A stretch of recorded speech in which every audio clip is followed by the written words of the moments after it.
अनुच्छेद बता रहे थे। क्या बता रहे थे? और भारतीय पॉलिटी को जो है अनुच्छेद के आधार पर ही खत्म करने के विषय में हम आपको बताएं, यही न बताएं। और अभी तक में जो है अनुच्छेद 55 तक बताए हैं या 54 तक? अनुच्छेद 54 तक, अनुच्छेद 54 तक जो है हम आपको बता दिए हैं। आगे अनुच्छेद 55 और उससे आगे जो है हम लोग देखेंगे, लेकिन उससे पहले 2, 4, 5 प्रश्न जो है हम आपसे पूछ रहे हैं। और आपका बिहार पुलिस का टेस्ट हो रहा है ना? कल हुआ था ना टेस्ट? कल भी है टेस्ट आपका? कल है ना? नहीं है? शनिवार को है?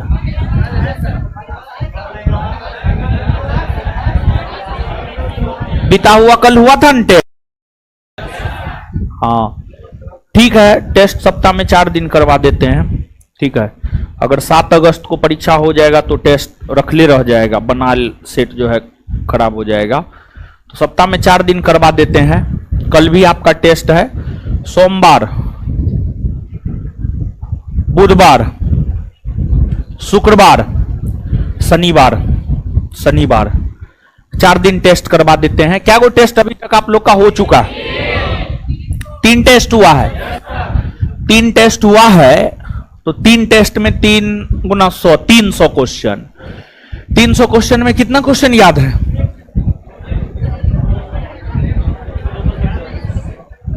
कितना क्वेश्चन याद है?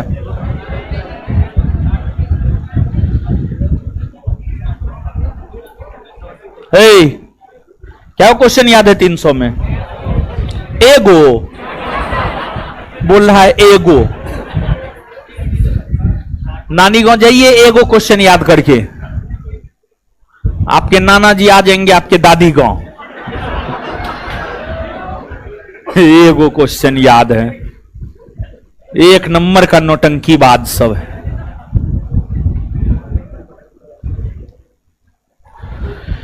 तीनों टेस्ट कितने लोग दिए हैं?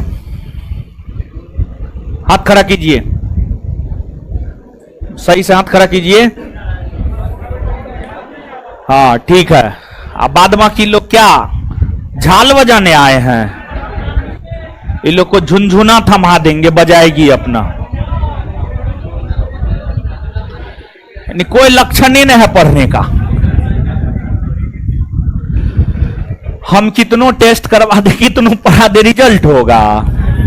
टीचर के पढ़ाने से रिजल्ट हो जाता ना? सब विद्यार्थियों का रिजल्ट हो जाता। सिर्फ टीचर के पढ़ाने मात्र से रिजल्ट नहीं होता है। कोई टीचर कहता है हम 7 घंटा 8 घंटा पढ़ा करके रिजल्ट ले लेंगे, नहीं, पॉसिबल नहीं है। जब तक आप नहीं पढ़िएगा, टीचर 2 घंटा पढ़ाए, आप 6 घंटा पढ़िए ना, देखिए आपका रिजल्ट हो जाएगा। समझे? टीचर का गाइडेंस जरूरी है रिजल्ट के लिए। मेहनत आपको स्वयं से करना पड़ेगा, लेकिन स्वयं से आप कितना मेहनत करते हैं वो तो आप भी जानते हैं और हम भी जानते हैं। समझे?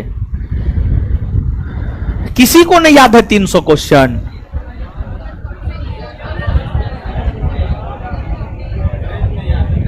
आए? तो टेस्ट करवा के क्या फायदा? बंद कर देते हैं टेस्ट।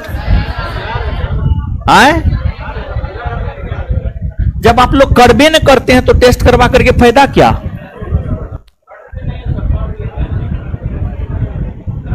पढ़ लीजिएगा, परीक्षा के दिन आपको पढ़ लेगा, वो भी आपको जो है स्कैन अच्छे से नहीं करेगा। समझे? मतलब आओ सनम जाओ सनम, किताब कॉपी से दिल मत लगाओ सनम, यही ना है आप लोग का।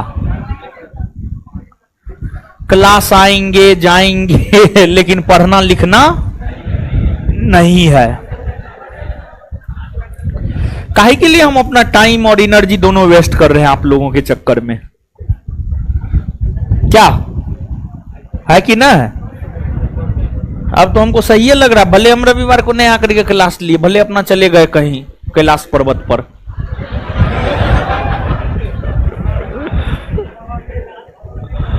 बड़ी अजीब वो गरीब स्थिति है आप लोग का हो। हे, हे, हे। तीनों टेस्ट दी है जी, है याद है क्या? वो क्वेश्चन याद है? नहीं याद है तो उसको क्या करती है, टेस्ट ले जाकर के जो है तखा पे रख देती, आरती उतारती है। मारेंगे चप्पल से, देख रहे मुंह तोड़ देंगे हम। कहां गए है लड़की? है कहां गए? औरंगाबाद। डर होता है, डर होता है, डर डर होता है, डर डर डर डर होता है तो काहे नहीं याद करती है? याद करते हैं भूल जाते हैं। ये कौन बीमारी है? चलिए आइए अब देखिए टेस्ट का क्वेश्चन, तीनों टेस्ट का है। पीडीएफ पे बहुत खर्चा हो रहा है आप लोग पे। हमको नहीं लगता आप लोग ठीक आदमी नहीं है, बट गंदा आदमी है आप लोग। नहीं गंदा आदमी है आप लोग, बट पढ़ते ना है।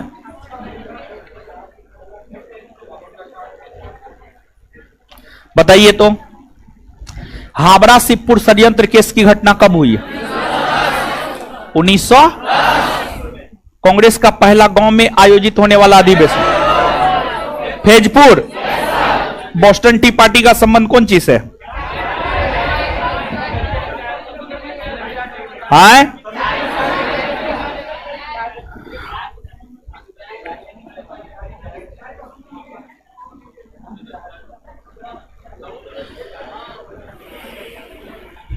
राष्ट्रपति शासन की अधिकतम अवधि कितनी हो सकती?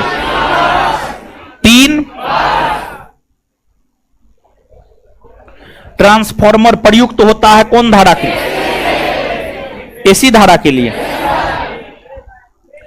रूपल हिमनद कहां है? बृहद हिमालय में। बादल का पर्यायवाची शब्द होगा पयोद। विश्व स्वास्थ्य संगठन के अनुसार कितनी ध्वनि मानव के लिए सर्वोत्तम होती है? 45। स्टेशन किस भाषा का शब्द है?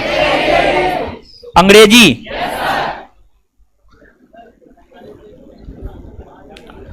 बिहार का न्यूनतम लिंगानुपात वाला जिला? मुंगेर।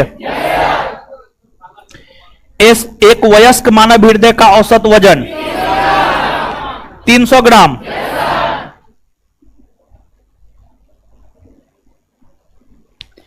निक्की कहां के प्रमुख? राष्ट्रीय माध्याह्न भोजन योजना की शुरुआत कब हुई? 1900। हड्डियां, अंडे के छिलके तथा संघ का मुख्य अवयव क्या है? कैल्शियम। शांति के क्षेत्र में 2023 का नोबेल पुरस्कार किसे मिला? नरगिस मोहम्मदी। लीजिए महाराज पढ़ा लिखा की जवाब तो आप लोग दे रहे थे, कुछ लोग, कुछ लोग तो जवाब दे रहे थे। कल्ले का इसलिए ओ हाँ देखिए हम मैथ पढ़ते थे, मैथ 11-12 में जो है मैथ पढ़ते थे वो टीचर के पास, बड़ी नामी टीचर है, नाम नहीं लेंगे। तो वो कहा करते थे, उनका बड़ी फेवरेट लाइन था, सब कुत्ता काशिए चले जाएगा हाड़ी के ढोएगा। समझे? बड़ी फेवरेट लाइन था उनका, हर बात में, हर एक क्लास में, एक सप्ताह में कम से कम 1 से 2 बार बोल ही देते थे। समझिएगा। अब नहीं पढ़ाते हैं, ठीक है, अब बहुत बूढ़े हो गए हैं। समझे? नाम है अमरनाथ चौधरी। समझ गए? बाजार समिति में पढ़ाते थे। समझे? बहुत नामी टीचर था अपने समय का। मेरा 11-12 का सेशन है 2009-11 2009-11 में उनके पास पढ़े थे। उस टाइम में उनका फी था कितना मैथ का पता है? 12,000 रुपया था उस टाइम में। सिर्फ मैथ पढ़ाने का फी था 12,000 रुपया उस टाइम में। समझे? हाँ। और जानते हैं उनसे अगर कोई सवाल पूछने आता था तो सबसे पहले जितना पढ़ाए हैं पूरा पूछेंगे। पूरा पूछेंगे। अगर जवाब नहीं दिया, अपने से नहीं कूटते थे, स्टाफ से कुटवाते थे, और इतना प्रक्रिया हो जाने के बाद तब सवाल का जवाब देते थे। ठीक है,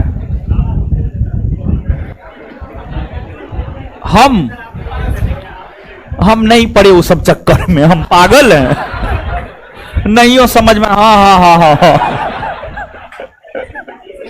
कौन उससे मार खाने के लिए जाए? अब वो कुछ हो पूछ देगा, जवाब नहीं देंगे, कुटा जाएंगे।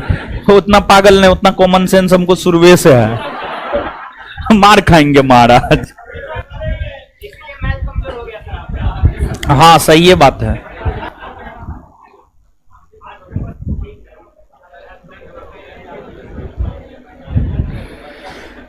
चलिए आइए समझिए।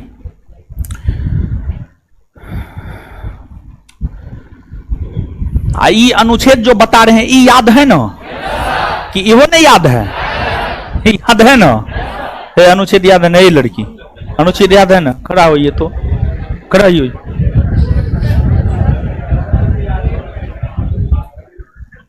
अंतर्राष्ट्रीय शांति और सुरक्षा में वृद्धि देने की बात कौन अनुच्छेद करता है? 51। बहुत बढ़िया, आगे बताइए।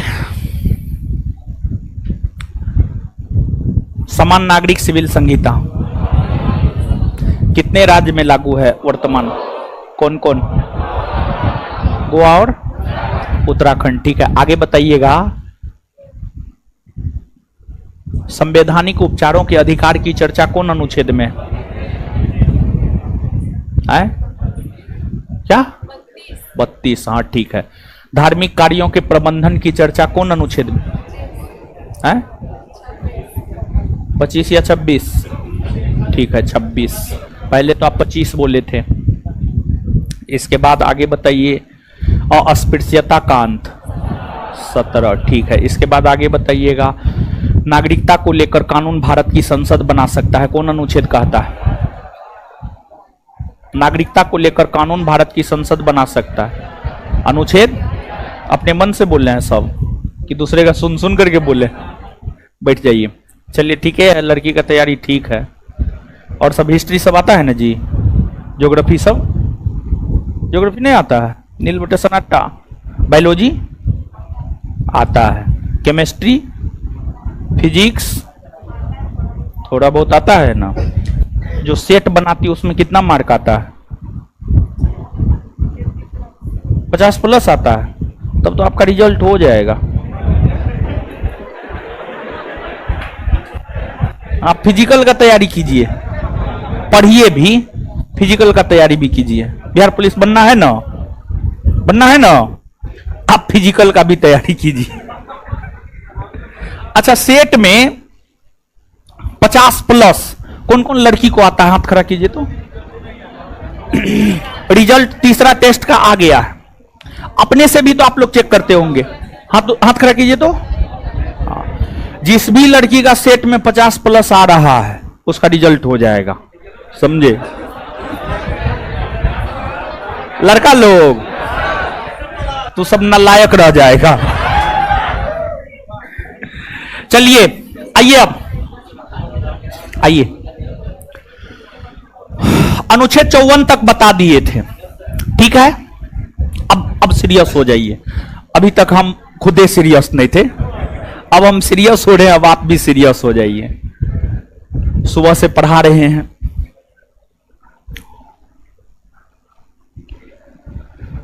देखिए, अनुच्छेद 52 यह कहता है भारत का एक राष्ट्रपति होगा। अनुच्छेद 53 यह कहता है संघ की कार्यपालिका शक्ति राष्ट्रपति में निहित होगा। और अनुच्छेद 54 की अगर हम बात करें तो जो अनुच्छेद 54 है, अनुच्छेद 54 हमें राष्ट्रपति के निर्वाचक मंडल के विषय में बतलाता है। मतलब अनुच्छेद 54 हमें यह बतलाता है कि राष्ट्रपति के चुनाव में कौन भाग लेता है और कौन भाग नहीं लेता है। यह बात बतलाता है हमें अनुच्छेद 54। अनुच्छेद 54 यहां तक हम लोग देख चुके थे, देख लिए हैं ना? इसके बाद आगे है अनुच्छेद 55।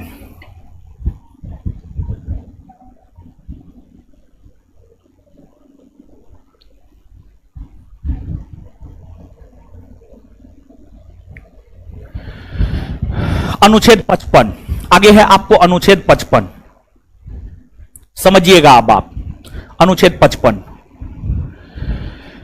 देखिए अनुच्छेद 55 और एक बात समझिएगा जो लोग यहां पर पॉलिटी पढ़े हैं उनके पास संस्थान का नोट होगा जो भी जिस रोज पढ़ाते हैं उसी डेट में घर पे जाकर के उस चीज को पढ़ लीजिए और जिनके पास संस्थान का पॉलिटी का नोट है कोई भी जीएस का एक बुक उठा करके जो है आप पढ़ सकते हैं ठीक है आपको हर बात समझ में आएगा सब बुक में एक ही बात रहता है किसी में थोड़ा ज्यादा रहता है किसी में थोड़ा कम रहता है समझ गए आपको अनुच्छेद 55 की अगर हम बात करें तो जो अनुच्छेद 55 है अनुच्छेद 55 हमें इस विषय में जानकारी देता है कि राष्ट्रपति का चुनाव किस तरीका से होता है राष्ट्रपति के चुनाव का तरीका क्या है क्या प्रोसेस है राष्ट्रपति का चुनाव का किस तरीका से राष्ट्रपति का चुनाव होता है और अनुच्छेद 55 यह कहता है कि राष्ट्रपति का चुनाव आनुपातिक प्रतिनिधित्व के आधार पर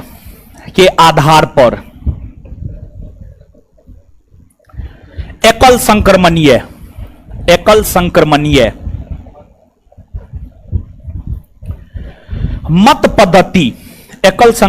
मत पद्धति एकल संक्रमणीय मत पद्धति के तहत होता है राष्ट्रपति का चुनाव अनुपातिक प्रतिनिधित्व के आधार पर एकल संक्रमणीय मत प्रणाली के तहत जो है आपको होता है यही जानकारी देता है हमें अनुच्छेद 55 अब सवाल ये उठता है कि अनुपातिक प्रतिनिधित्व क्या है और एकल संक्रमणीय मत प्रणाली क्या है ये बात हम आपको समझाने नहीं जा रहे हैं क्योंकि इसी मात्र को समझाने में 1.5 घंटा हमको समय लगता है तो खैर आपके बिहार पुलिस परीक्षा में नहीं पूछेगा आप बहुत ज्यादा चिंता मत कीजिए समझ गए सीधे तौर पर यहां पर दो बात को याद रखना है एक बात यह कि राष्ट्रपति के चुनाव के तरीका के विषय में जानकारी देता है अनुच्छेद 55 और दूसरी जानकारी यह कि राष्ट्रपति का चुनाव आनुपातिक प्रतिनिधित्व के आधार पर एकल संक्रमणीय मत प्रणाली के तहत होता है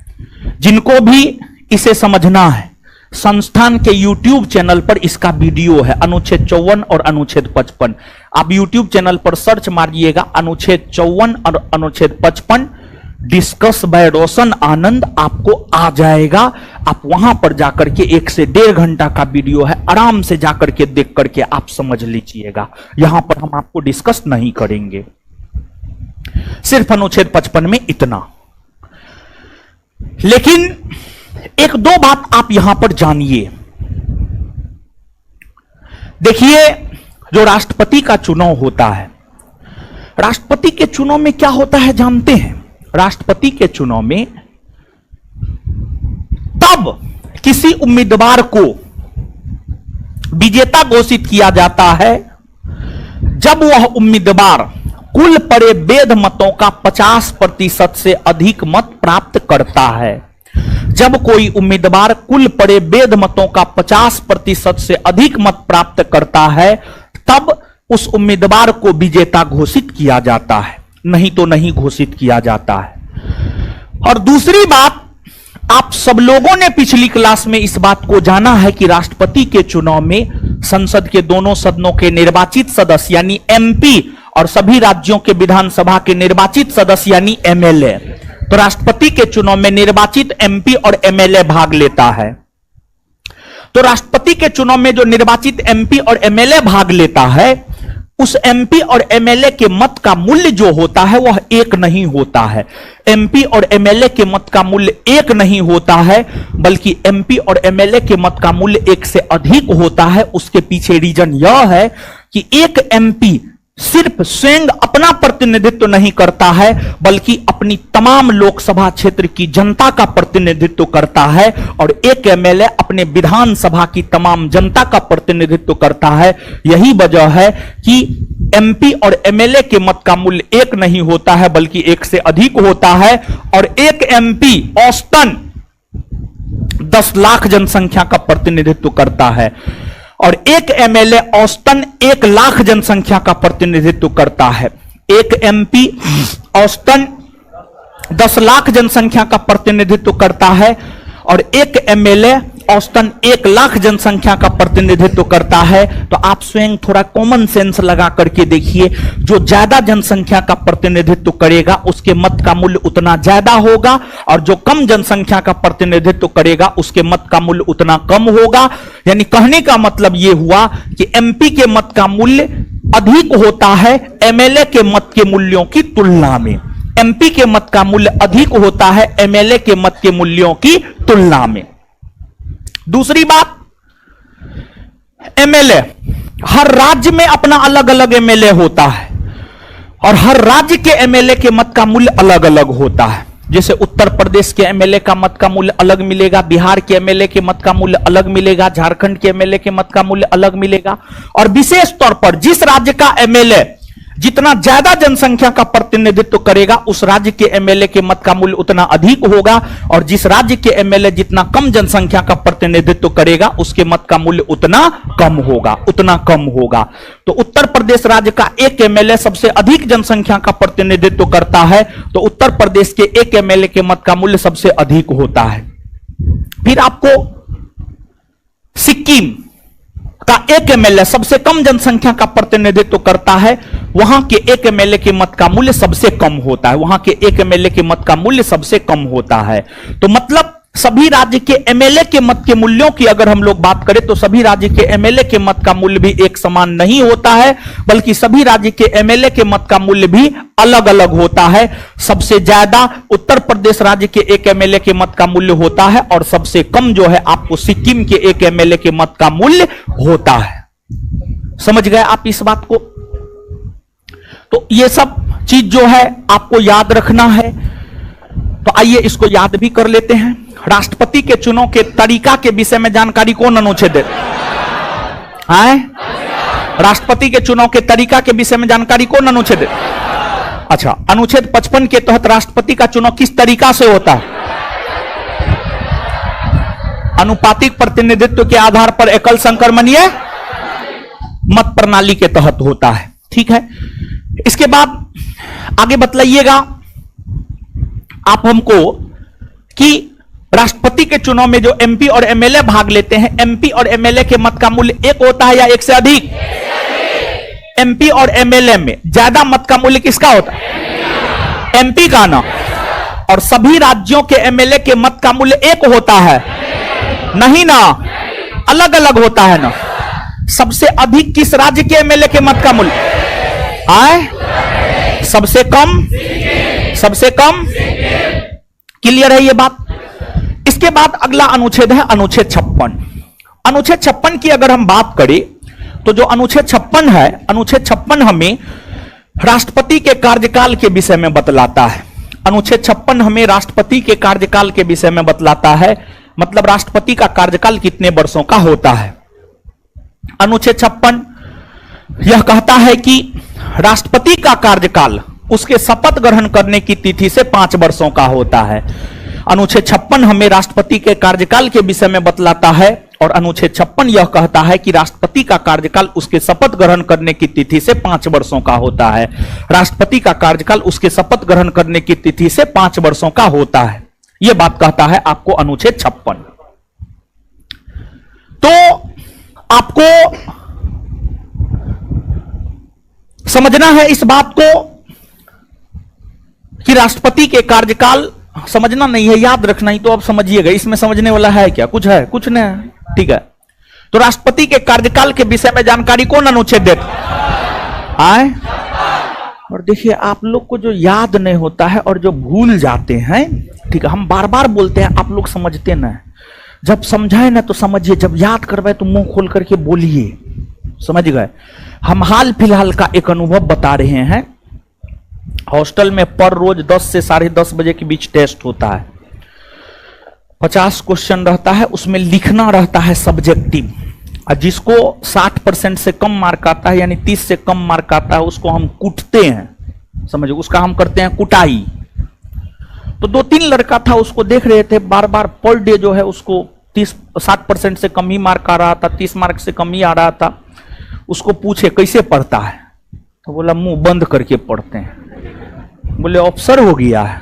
उसके बाद उसको हम समझाए कि तुम जो है ना, पहले डबल रूम में था तो सिंगल रूम में उसको शिफ्ट करवाए, और बोले तुम बोल बोल के पढ़ो। और जिस रोज से वो लड़का बोल बोल के पढ़ना शुरू किया, उस रोज से उसको अब कभी काल ही फेल करता है, अब कभी काल ही कुटाई खाता है, अब पास कर जाता है, 60% आ जाता है। तो बोल बोल कर पढ़ने से याद होता है, समझ गए। लेकिन आप लोग तो बन गए हैं अफसर के पिताजी, अफसर भी नहीं, अफसर के पिताजी। तो आप लोग काहे बोल करके याद कीजिएगा, समझ गए। तो आइए याद करते हैं। राष्ट्रपति के कार्यकाल के विषय में जानकारी कौन अनुच्छेद आए? राष्ट्रपति का कार्यकाल कितने वर्षों का होता? कब से 5 वर्षों? शपथ ग्रहण करने की तिथि से, शपथ ग्रहण करने की। इसके बाद अनुच्छेद 57। अनुच्छेद 57 की अगर हम बात करें तो जो अनुच्छेद 57 है, अनुच्छेद 57 की अगर हम बात करें तो जो अनुच्छेद 57 है, अनुच्छेद 57 हमें, अनुच्छेद 57 की अगर हम बात करें तो जो अनुच्छेद 57 है, अनुच्छेद 57 हमें इस बात की जानकारी देता है कि कोई भी व्यक्ति भारत में कितनी बार राष्ट्रपति बन सकता है। अनुच्छेद 57 हमें इस बात की जानकारी देता है कि कोई भी व्यक्ति भारत में कितनी बार राष्ट्रपति बन सकता है। और अनुच्छेद 57 यह कहता है कि कोई भी व्यक्ति भारत में जितनी बार चाहे उतनी बार राष्ट्रपति बन सकता है, जितनी बार चाहे उतनी बार राष्ट्रपति बन सकता है। 1 बार, 2 बार, 3 बार, 4 बार, 5 बार, जितनी बार चाहे उतनी बार बन सकता है। लेकिन आज तक भारतीय इतिहास में एकमात्र राष्ट्रपति राजेंद्र प्रसाद है जो लगातार 2 बार राष्ट्रपति बने हैं। उनके अलावा कोई भी लगातार 2 बार या 2 बार राष्ट्रपति कभी नहीं बने हैं। सिर्फ एक राजेंद्र प्रसाद है जो 2 बार राष्ट्रपति बने हैं, और वो भी लगातार 2 बार बने हैं। पहली बार 1952 में जब राष्ट्रपति का चुनाव हुआ, और दूसरी बार 1957 में। और राष्ट्रपति के रूप में सबसे लंबा कार्यकाल अगर देखा जाए तो राष्ट्रपति के रूप में सबसे लंबा कार्यकाल आपको राजेंद्र प्रसाद का ही रहा है। राष्ट्रपति के रूप में सबसे लंबा कार्यकाल राजेंद्र प्रसाद का ही रहा है। राजेंद्र प्रसाद निर्वाचित राष्ट्रपति 1952 में बने हैं, लेकिन उससे पहले भी 1950 से 52 तक भी वे राष्ट्रपति के पद पर रहे हैं। और राजेंद्र प्रसाद का राष्ट्रपति के तौर पर जो कार्यकाल है 1950 से 1962, 1950 से 1962, मतलब राजेंद्र प्रसाद का राष्ट्रपति के तौर पर कार्यकाल है 12 वर्षों का। कितने वर्षों का? 12 वर्षों का।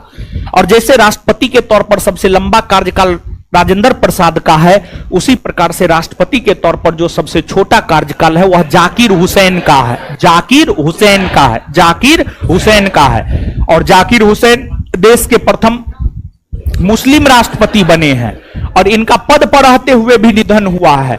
और अभी तक के इतिहास में 2 ऐसे राष्ट्रपति हैं जिनका पद पर रहते हुए निधन हुआ है, और जो 2 राष्ट्रपति हैं जिनका पद पर रहते हुए निधन हुआ है, एक है जाकिर हुसैन और दूसरे हैं फखरुद्दीन अली अहमद। दूसरे हैं फखरुद्दीन अली अहमद। तो ये सब बात आप याद रखिएगा। बताइए, भारत में कोई भी व्यक्ति कितनी बार राष्ट्रपति बन सकता? जितनी बार चाहे उतनी बार। भारत में कोई भी व्यक्ति कितनी बार राष्ट्रपति बन सकता? जितनी बार चाहे। भारत में कोई भी व्यक्ति कितनी बार राष्ट्रपति बन सकता? इस बात की जानकारी कौन अनुच्छेद देता? कौन अनुच्छेद देता है? अनुच्छेद। कौन एकमात्र ऐसे राष्ट्रपति है जो 2 लगातार बार राष्ट्रपति? कौन है? राजेंद्र। राष्ट्रपति के तौर पर सबसे लंबा कार्यकाल किसका है? राजेंद्र राष्ट्रपति के तौर पर सबसे लंबा कार्यकाल किसका है? राष्ट्रपति के तौर पर सबसे लंबा कार्यकाल, सबसे छोटा कार्यकाल, सबसे छोटा कार्यकाल, सबसे छोटा कार्यकाल जाकिर। इसके बाद आगे बताइएगा कि कितने ऐसे राष्ट्रपति हैं जिनका पद पर रहते हुए निधन हुआ? कितने हैं? कौन कौन? जाकिर हुसैन और फखरुद्दीन अली। कितने ऐसे राष्ट्रपति हैं जिनका पद पर रहते हुए निधन हुआ? दो ना। कौन कौन? जाकिर हुसैन और फखरुद्दीन अली। इसके बाद अनुच्छेद 57 के बाद अगला अनुच्छेद है अनुच्छेद 58। अनुच्छेद 58 की अगर हम लोग बात करें तो जो भारतीय संविधान का अनुच्छेद 58 है, अनुच्छेद 58 जो है हमें राष्ट्रपति बनने की योग्यता, राष्ट्रपति बनने की योग्यता, राष्ट्रपति बनने की योग्यता के विषय में जानकारी देता है अनुच्छेद 58। मतलब राष्ट्रपति बनने की क्या योग्यता है उस विषय में जानकारी अनुच्छेद 58 हमें देता है। अब जैसे आप बिहार पुलिस बनना चाहते हैं तो उसके लिए आपका उम्र कम से कम 18 वर्ष होना चाहिए, आप इंटरमीडिएट का परीक्षा पास होना चाहिए, आपका हाइट होना चाहिए। अगर आप जनरल कैटेगरी में है तो 165 सेंटीमीटर, ओबीसी कैटेगरी में है तो 165 सेंटीमीटर, फिर जो है एससी एसटी का कम होता है 160, एससी एसटी ईबीसी 160 और महिला में 155 है ना, महिला में 155 सब कैटेगरी ना। बिहार दरोगा में महिला में क्या है जानते? 155 हर कैटेगरी। बिहार पुलिस में भी वही है। चलिए तब तो बढ़िया है, समझ गए। तो ऐसे प्रशासनिक विभाग में जो है नाटी नाटी लड़की नहीं जानी चाहिए। ऐसे आप लोग तो पढ़ने के लिए आए तो आप लोग का तो 155 से ज्यादा ये होगा, समझिए। तो आप लोग नाटी के श्रेणी में नहीं आइएगा, समझे। तो चलिए ठीक है, लेकिन हाँ एगो बात बता रहे हैं, आप नाटा है, बौना है, लंबा है, मोटा है, पतला है, कुछ भी है, आप अपने आप पे गर्व कीजिए, समझ गए। अपने आप पे गर्व करना सीखिए महाराज, समझ गए। ई नहीं नाटा है तो एकदम शर्माएंगे, मोटा है तो एकदम शर्माएंगे, पतला है तो एकदम शर्माएंगे, नहीं। जैसे हैं हम बहुत बेहतर है, समझ गए। अपने आप से जो है प्यार कीजिए और अपने आप से लगाव बना करके रखिए, समझे। अब आगे आइए। तो वैसे ही जैसे पुलिस बनने के लिए, बिहार में पुलिस बनने के लिए, बिहार में पुलिस बनने के लिए एक योग्यता आवश्यक होता है, वैसे ही राष्ट्रपति बनने के लिए एक योग्यता की आवश्यकता होती है। उसी योग्यता के विषय में जानकारी अनुच्छेद 58 देता है। अब राष्ट्रपति बनने की योग्यता क्या है तो समझिएगा। राष्ट्रपति बनने की पहली योग्यता यह है कि भारत का नागरिक हो। भारत का राष्ट्रपति कोई वैसा व्यक्ति ही बन सकता है जो भारत का राष्ट्रपति, जो भारत का नागरिक है, जो भारत का नागरिक है। दूसरा, उम्र कम से कम 35 वर्ष होनी चाहिए। जैसे आपको पुलिस बनना है तो उम्र कम से कम 18 वर्ष, वैसे राष्ट्रपति बनना है तो उम्र कम से कम 35 वर्ष। और आप में यह योग्यता होनी चाहिए कि आप लोकसभा का सदस्य बन सकते हैं और आप लाभ के पद पर ना हो, आप पागल या दिवालिया ना हो।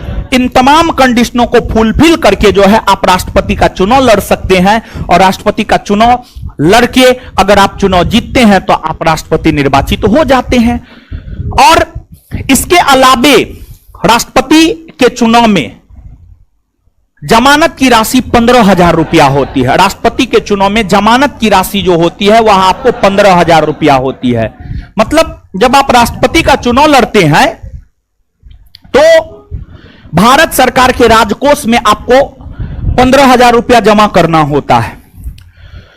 चुनाव लड़ते हैं, कुल जितना मत पड़ा वेद मतों का 1/6 भाग अगर आपको हासिल नहीं होता है तो आपकी 15,000 राशि जमा करके जो आपने चुनाव लड़ा है वो राशि आपका जब्त हो जाएगा और इसे ही कहा जाता है जमानत की राशि भी जब्त हो गई। मतलब चुनाव में कुल पड़े वेद मतों का वह उम्मीदवार 1/6 भाग भी हासिल नहीं कर पाया। तो अगर कोई उम्मीदवार राष्ट्रपति के चुनाव में कुल पड़े वेद मतों का 1/6 भाग भी हासिल नहीं कर पाता है तो उसकी जमानत की राशि जब्त कर ली जाती है, जो कि 15,000 रुपया होता है। और देखिए, वार्ड सदस्य के चुनाव से लेकर राष्ट्रपति के चुनाव तक हर चुनाव में कुल पड़े वैध मतों का 1/6 भाग मत हासिल करना जरूरी होता है। और अगर आप नहीं करते हैं तो आप जितना भी राशि जमा करके चुनाव लड़े हैं, आपकी वह राशि जब्त कर ली जाती है। और अलग अलग चुनाव में जमानत की राशि अलग अलग होती है। जैसे लोकसभा के चुनाव में जमानत की राशि 25,000 रुपया होती है, 25,000 रुपया होती है। विधानसभा के चुनाव में जमानत की राशि जो है 12,500 रुपया और 10,000 रुपया और 5,000 रुपया होती है। फिर वार्ड सदस्य का चुनाव लड़ते हैं तो 500 रुपया जमानत की राशि होती है। तो अलग अलग चुनाव में जमानत की राशि अलग अलग होती है। और आप जितना भी राशि जमा करके चुनाव लड़ते हैं, अगर कुल पड़े वैध मतों का 1/6 भाग आप हासिल नहीं कर पाते हैं तो आपकी राशि जब्त कर ली जाती है। और इसी को कहा जाता है जमानत की राशि जब्त हो गई। इसके अलावे राष्ट्रपति का चुनाव लड़ने के लिए 50 प्रस्तावक और 50 अनुमोदक का होना जरूरी है। राष्ट्रपति का चुनाव लड़ने के लिए 50 प्रस्तावक और 50 अनुमोदक का होना जरूरी है। 50 प्रस्तावक और 50 अनुमोदक का होना जरूरी है। देखिए, प्रस्तावक और अनुमोदक कोई भी व्यक्ति नहीं बन सकता है। ऐसा नहीं है कि कोई भी व्यक्ति राष्ट्रपति के चुनाव में प्रस्तावक और अनुमोदक बन गया, नहीं। कोई भी व्यक्ति राष्ट्रपति के चुनाव में प्रस्तावक और अनुमोदक नहीं बन सकता है, बल्कि राष्ट्रपति के चुनाव में वही प्रस्तावक और अनुमोदक बन सकता है। वही प्रस्तावक और अनुमोदक बन सकता है जो राष्ट्रपति के चुनाव में मतदान करेगा। जो राष्ट्रपति के चुनाव में मतदान करेगा, जो राष्ट्रपति के चुनाव में मतदान करेगा, वही राष्ट्रपति के चुनाव में प्रस्तावक और अनुमोदक बन सकता है। जो राष्ट्रपति के चुनाव में मतदान करेगा, वही राष्ट्रपति के चुनाव में प्रस्तावक और अनुमोदक बन सकता है। वही राष्ट्रपति के चुनाव में प्रस्तावक और अनुमोदक बन सकता है। अब आप सब लोग जानते हैं, राष्ट्रपति के चुनाव में संसद के दोनों सदनों के निर्वाचित सदस्य, सभी राज्यों के विधानसभा के निर्वाचित सदस्य पार्टिसिपेट करते हैं। तो प्रस्तावक और अनुमोदक भी यही लोग बनेंगे। और जो प्रस्तावक बनेगा वो अनुमोदक नहीं बनेगा, और जो अनुमोदक बनेगा वो प्रस्तावक नहीं बनेगा। प्रस्तावक अलग होगा और अनुमोदक अलग हो। प्रस्तावक जो प्रस्ताव रखता है प्रस्तावक, और जो उसे स्वीकार करता है वह आपको अनुमोदक।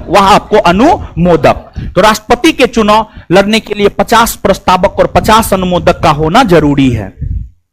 ये सभी कंडीशन है और इन सभी कंडीशनों को आप याद रखिएगा। आप आइए इसको याद करते हैं। कोई है जी? चाय पी लाइए थोड़ा सा, ठीक है। चलिए आइए बताइए, राष्ट्रपति बनने की योग्यता के विषय में जानकारी कौन अनुच्छेद देता है? 58। राष्ट्रपति बनने के लिए न्यूनतम उम्र क्या होनी चाहिए? क्या होनी चाहिए? 35 वर्ष ना। चलिए, राष्ट्रपति बनने के लिए कौन सदस्य के सदस्य बनने की योग्यता होनी चाहिए?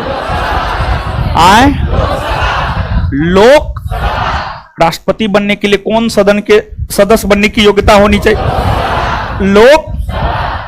राष्ट्रपति के चुनाव में जमानत की राशि कितनी होती है? कितना? कुल पड़े वैध मतों का कितना भाग चाहिए? 1/, कुल पड़े वैध मतों का कितना भाग चाहिए? अगर नहीं मिलता है तो जमानत की राशि जब्त हो जाती है। जमानत की राशि जब्त हो जाती है ना। चलिए, राष्ट्रपति के चुनाव में कितने प्रस्तावक कितने अनुमोदक? 50 प्रस्तावक। और राष्ट्रपति के चुनाव में कितने प्रस्तावक कितने अनुमोदक? कोई भी व्यक्ति प्रस्तावक और अनुमोदक बन सकता नहीं ना। जो चुनाव में भाग लेता है वही ना बनता है। चलिए ठीक है, अब आगे आइए। इसके बाद आगे है आपको अनुच्छेद 58 के बाद अनुच्छेद 59।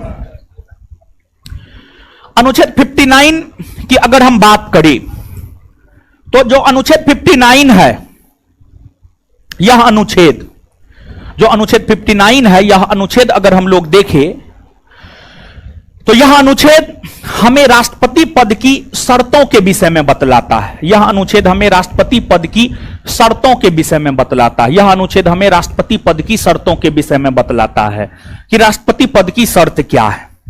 देखिए, राष्ट्रपति पद की कई सारी शर्तें हैं। जैसे मान लिया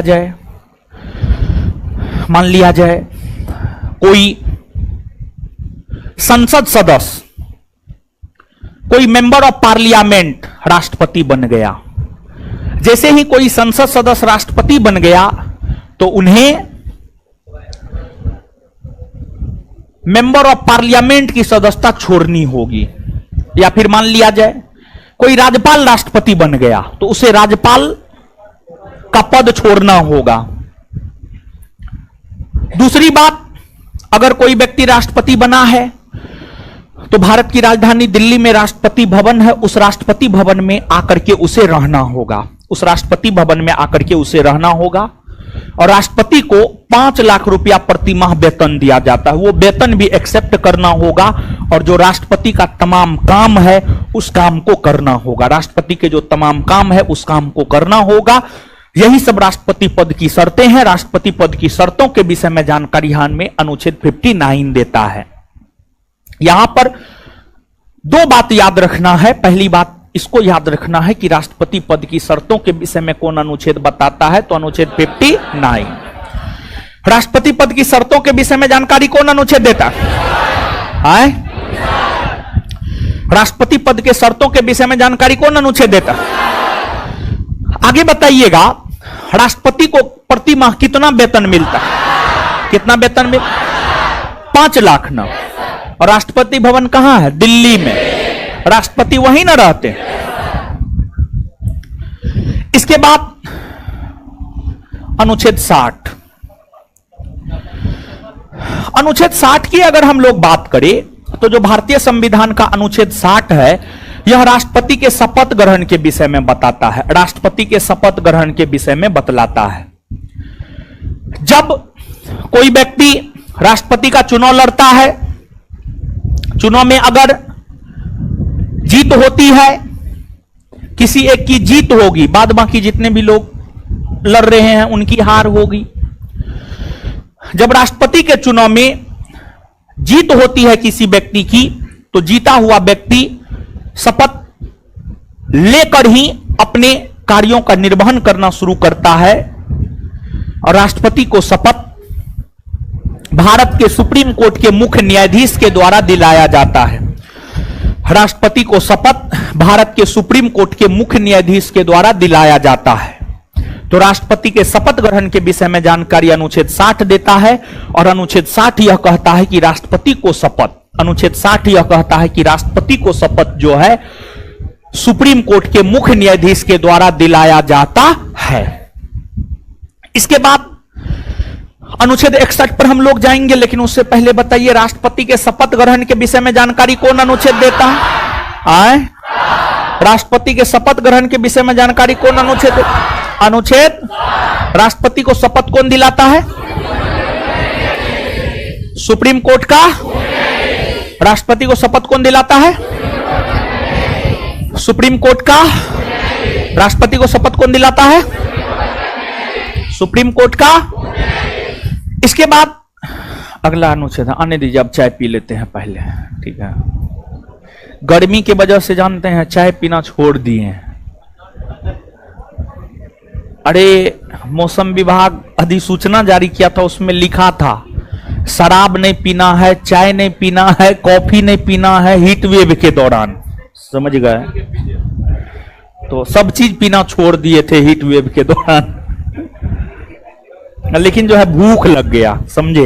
रुकिए चाय पी लेते हैं, पी लेना, नजर नहीं लगाइएगा।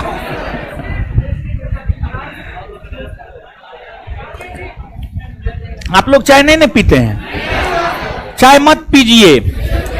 चाय जानते हैं बीमारी का घर है। हम भी उतना नहीं पीते हैं, कभी कभी पी लेते हैं, समझे? जैसे अभी भूख लग गया तो चाय पी लेंगे, भूख मर जाएगा। अभी क्लास में कहां से खाएंगे, कौन देगा हमको खाना?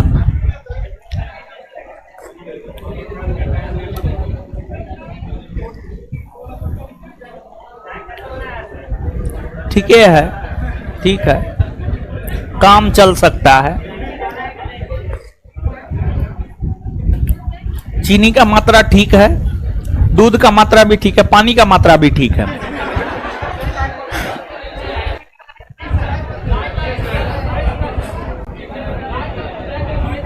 इलायची थोड़ा सा डाला है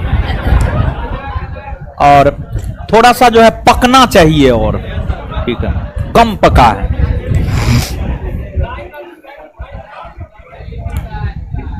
ये जो है ना पैकेट वाला सुधा का दूध है, ना गाय का दूध है ना भैंस का दूध है, समझे। हमारे दरवाजा पर गाय भी है और भैंस भी है, समझे। हम लोग गाय का दूध भी खाते हैं, भैंस का दूध भी खाते हैं। और ये सब जो कहता है गाय का दूध खाने से दिमाग तेज होता है, भैंस का दूध खाने से दिमाग बोथर होता है, ये सब कोई बात ना है, ये सब अंधविश्वास है, समझे।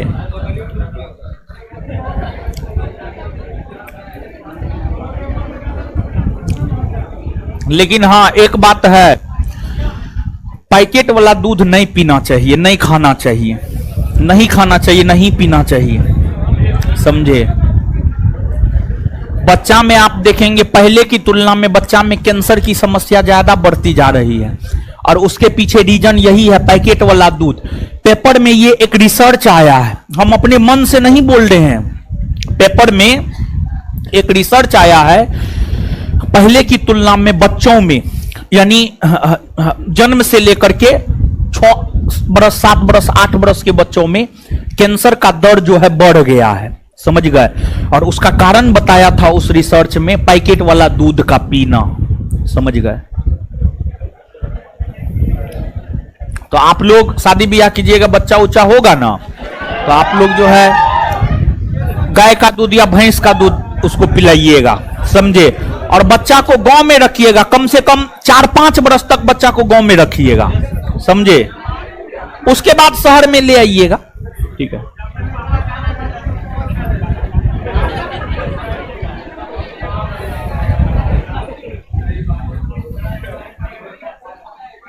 चलिए अब आइए,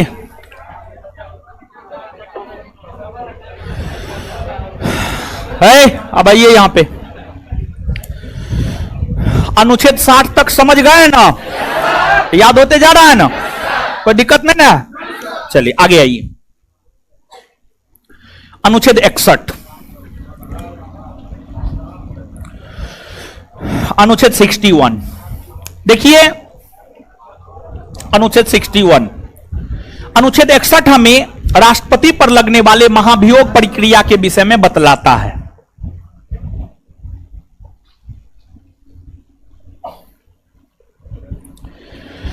राष्ट्रपति पर लगने वाले महाभियोग प्रक्रिया के विषय में अनुच्छेद 61 हमें बतलाता है। अब आइए समझिए, देखिए राष्ट्रपति देश का प्रथम नागरिक होता है, लेकिन वो संविधान से ऊपर नहीं होता है। यह बात सत्य है कि राष्ट्रपति देश का प्रथम नागरिक होता है, लेकिन वो संविधान से ऊपर नहीं होता है। भारतीय राजनीतिक व्यवस्था में अगर देखा जाए तो भारतीय राजनीतिक व्यवस्था में सर्वोच्च स्थान प्राप्त होता है संविधान को। भारतीय राजनीतिक व्यवस्था में अगर देखा जाए तो भारतीय राजनीतिक व्यवस्था में सर्वोच्च स्थान प्राप्त होता है किसको? संविधान को। संविधान को, संविधान से ऊपर कोई नहीं है, चाहे वह प्रधानमंत्री है, चाहे वह राष्ट्रपति है, चाहे वह सुप्रीम कोर्ट का मुख्य न्यायाधीश है, कोई भी संविधान से बड़ा नहीं होता है, सब संविधान के नीचे होता है। तो भारतीय राजनीतिक व्यवस्था में सर्वोच्च स्थान प्राप्त है संविधान को। और अगर मान लिया जाए राष्ट्रपति संविधान का अतिक्रमण करता है, राष्ट्रपति संविधान का अतिक्रमण करता है, इसका मतलब यह है कि अगर मान लिया जाए राष्ट्रपति संविधान और संवैधानिक प्रावधानों को नहीं मानता है, अगर राष्ट्रपति संविधान और संवैधानिक प्रावधानों को नहीं मानता है, तो इस स्थिति में ही यह माना जाएगा कि राष्ट्रपति ने संविधान का अतिक्रमण किया। और जब राष्ट्रपति संविधान का अतिक्रमण करता है, जब राष्ट्रपति संविधान का अतिक्रमण करता है, तो इस अतिक्रमण की स्थिति में राष्ट्रपति को, इस अतिक्रमण की स्थिति में, संविधान के अतिक्रमण की स्थिति में राष्ट्रपति को उसके पद से हटाने के लिए जो प्रक्रिया की शुरुआत की जाती है उसी को महाभियोग प्रक्रिया कहते हैं। यानी कहने का मतलब यह हुआ कि महाभियोग प्रक्रिया एक ऐसी प्रक्रिया है जिस प्रक्रिया द्वारा राष्ट्रपति को पद से हटाया जाता है, और यह प्रक्रिया राष्ट्रपति पर तब चलाया जाता है जब राष्ट्रपति संविधान का अतिक्रमण करता है। अब सवाल यह उठता है, राष्ट्रपति पर महाभियोग प्रक्रिया कौन लगाएगा? राष्ट्रपति पर महाभियोग प्रक्रिया संसद लगाता है। अब संसद में दो सदन है, एगो लोकसभा और एगो राज्यसभा। तो कौन सदन पहले लगाएगा? तो राष्ट्रपति पर महाभियोग प्रक्रिया संसद के दोनों सदनों में से कोई भी सदन लगा सकता है। राष्ट्रपति पर महाभियोग प्रक्रिया संसद के दोनों सदनों में से कोई भी सदन लगा सकता है। संसद के दोनों सदनों में से कोई भी सदन जो है राष्ट्रपति पर महाभियोग प्रक्रिया की शुरुआत कर सकता है।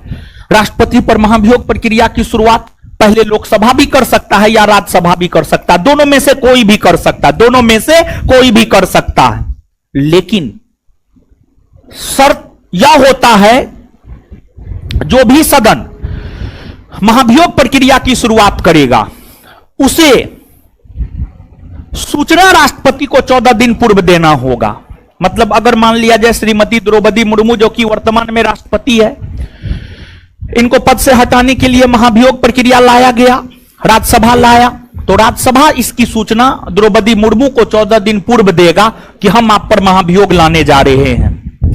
तो राष्ट्रपति पर महाभियोग प्रक्रिया की शुरुआत दोनों में से कोई भी सदन कर सकता है, लेकिन शर्त यही है कि इसकी सूचना राष्ट्रपति को 14 दिन पूर्व देना होगा।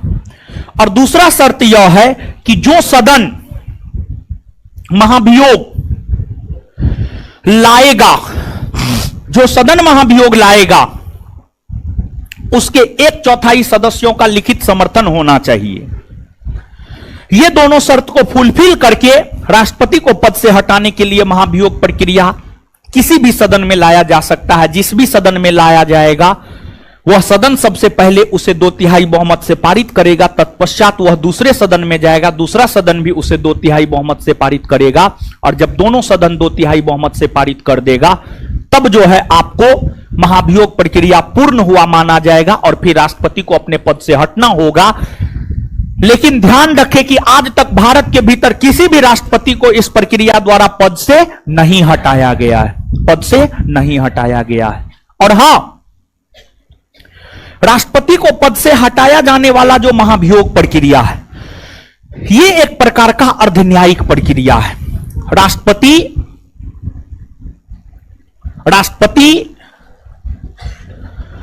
को जिस महाभियोग प्रक्रिया द्वारा पद से हटाया जाता है उसे अर्धन्यायिक प्रक्रिया कहा जाता है। राष्ट्रपति को जिस महाभियोग प्रक्रिया द्वारा पद से हटाया जाता है यह एक प्रकार का अर्धन्यायिक प्रक्रिया है, अर्धन्यायिक प्रक्रिया है, अर्धन्यायिक प्रक्रिया है, अर्धन्यायिक प्रक्रिया है। क्यों इसे अर्धन्यायिक प्रक्रिया कहा जाता है इसको आप समझिएगा। क्यों इसे अर्धन्यायिक प्रक्रिया कहा जाता है इसको आप समझिएगा। देखिए, एक बात बताइए, जो राष्ट्रपति को चुनने में भाग लिया है या जो राष्ट्रपति के चुनाव में भाग लिया है उसे ही राष्ट्रपति को पद से हटाने की प्रक्रिया में भी भाग लेनी चाहिए, हां या ना? हां, लेनी चाहिए, लेनी चाहिए। मान लिया जाए कि राष्ट्रपति को हम सभी लोगों ने मिलकर चुना है, तो राष्ट्रपति को जब पद से हटाया जाएगा तो हम ही सब लोगों को राष्ट्रपति को पद से हटाने में भाग लेना चाहिए। लेकिन ऐसा होता नहीं है, लेकिन ऐसा होता नहीं, लेकिन ऐसा होता नहीं। तो ऐसा होता नहीं है तो होता कैसा है? ऐसा होता नहीं है तो होता कैसा है? देखिए, आप सब लोग जानते हैं राष्ट्रपति को चुनने में या राष्ट्रपति के निर्वाचन में लोकसभा राज्यसभा के निर्वाचित सदस्य, सभी राज्यों के विधानसभा के निर्वाचित सदस्य, दिल्ली पुडुचेरी केंद्र शासित प्रदेश के विधानसभा के निर्वाचित सदस्य, ये सब राष्ट्रपति के चुनाव में भाग लेते हैं, हाँ या ना? लेते हैं ना? लेकिन राष्ट्रपति को पद से हटाने के लिए जो महाभियोग प्रक्रिया लाया जाता है, उस महाभियोग प्रक्रिया में सिर्फ लोकसभा और राज्यसभा के निर्वाचित और मनोनीत दोनों सदस्य भाग लेते हैं।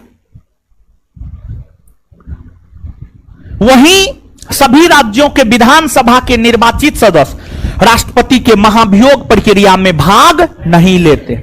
मतलब जितने लोग राष्ट्रपति के चुनाव में भाग लेते हैं, उतने लोग महाभियोग प्रक्रिया में भाग नहीं लेते। दूसरी बात, हमने आपको बताया राष्ट्रपति पर जो महाभियोग लगता है, उसमें राष्ट्रपति पर जो महाभियोग लगता है उसमें अगर देखा जाए, हाँ बतिया लीजिए, बतियानिए के लिए तो ऐबे किए, छम्मक छल्लो सब है, सब समझिएगा, समझा रहे हैं, समझिए, समझे। बिहार पुलिस में क्वेश्चन हर सब्जेक्ट से 10-12 गो पूछता है, लेकिन जो है 50% आसान और 50% कंसेप्चुअल क्वेश्चन पूछता है, समझे। और ये सब कंसेप्चुअल बात है, ये सब, यही सब चीज को तो समझाने के लिए पैसा लेते हैं हम, समझे। बाद बाकी चीज तो किताब कॉपी में आइए है। तो क्या बतलाया जाए, आप लोग को तो नोबेल प्राइज मिलना चाहिए, नोबेल प्राइज। आप लोग बना के लाइएगा नोबेल प्राइज, ठीक है। हाँ। देखिए लड़का लोग कितना सुंदर, कोई बतियाता है? कोई नहीं बतियाता। चलिए आइए, अब शांत रहिए। देखिए राष्ट्रपति पर जो महाभियोग प्रक्रिया चलाया जाता, उसमें सिर्फ लोकसभा और राज्यसभा के सभी सदस्य भाग लेते हैं। लोकसभा और राज्यसभा के निर्वाचित सदस्य भी भाग लेते हैं और मनोनीत सदस्य भी भाग लेते हैं। इसके अलावा राष्ट्रपति के ऊपर लगने वाले महाभियोग प्रक्रिया में कोई भी भाग नहीं लेता, कोई भी भाग नहीं लेता। मतलब यहां पर दो बात कह सकते हैं। एक बात तो यहां पर हम यह कह सकते हैं कि लोकसभा और राज्यसभा के मनोनीत सदस्य राष्ट्रपति के चुनाव में भाग नहीं लेते हैं, लेकिन महाभियोग प्रक्रिया में भाग लेते हैं। और दूसरी बात हम यह कह सकते हैं कि सभी राज्यों के विधानसभा के निर्वाचित सदस्य राष्ट्रपति के निर्वाचन यानी चुनाव में तो भाग लेते हैं, लेकिन महाभियोग प्रक्रिया में भाग, मतलब कुछ ऐसे लोग हैं जो चुनाव में भाग लेते हैं लेकिन महाभियोग प्रक्रिया में भाग नहीं लेते हैं, जैसे सभी राज्यों के विधानसभा के निर्वाचित सदस्य। और कुछ ऐसे सदस्य हैं जो महाभियोग प्रक्रिया में भाग लेते हैं लेकिन चुनाव में भाग नहीं लेते हैं, लोकसभा और राज्यसभा के मनोनीत सदस्य। याद रखिएगा इसको। और यही वजह है कि राष्ट्रपति के ऊपर लगने वाले महाभियोग प्रक्रिया को अर्ध न्यायिक प्रक्रिया कहा जाता है। अर्ध न्यायिक प्रक्रिया क्या कहा जाता है? अर्ध न्यायिक प्रक्रिया। समझ गए बात को? अब आइए आगे। अनुच्छेद 61 के बाद अगला अनुच्छेद है अनुच्छेद 62, लेकिन पहले याद कर लेते हैं। राष्ट्रपति पर लगने वाले महाभियोग प्रक्रिया के विषय में जानकारी कौन अनुच्छेद देता है? वैसी प्रक्रिया जिसके तहत राष्ट्रपति को पद से हटाया जाता है क्या कहलाता है? क्या कहलाता है? वैसी प्रक्रिया जिसके तहत राष्ट्रपति को पद से हटाया जाता है उसे क्या कहा जाता है?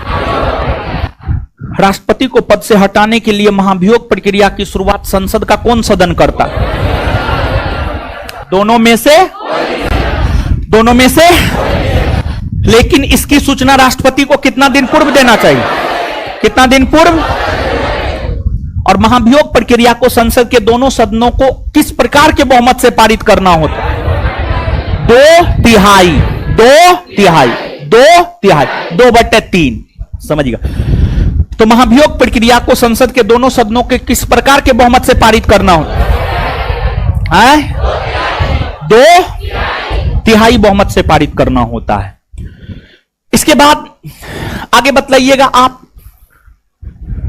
राष्ट्रपति के ऊपर लगने वाला जो महाभियोग प्रक्रिया है, इस प्रक्रिया द्वारा क्या आज तक किसी राष्ट्रपति को हटाया गया है?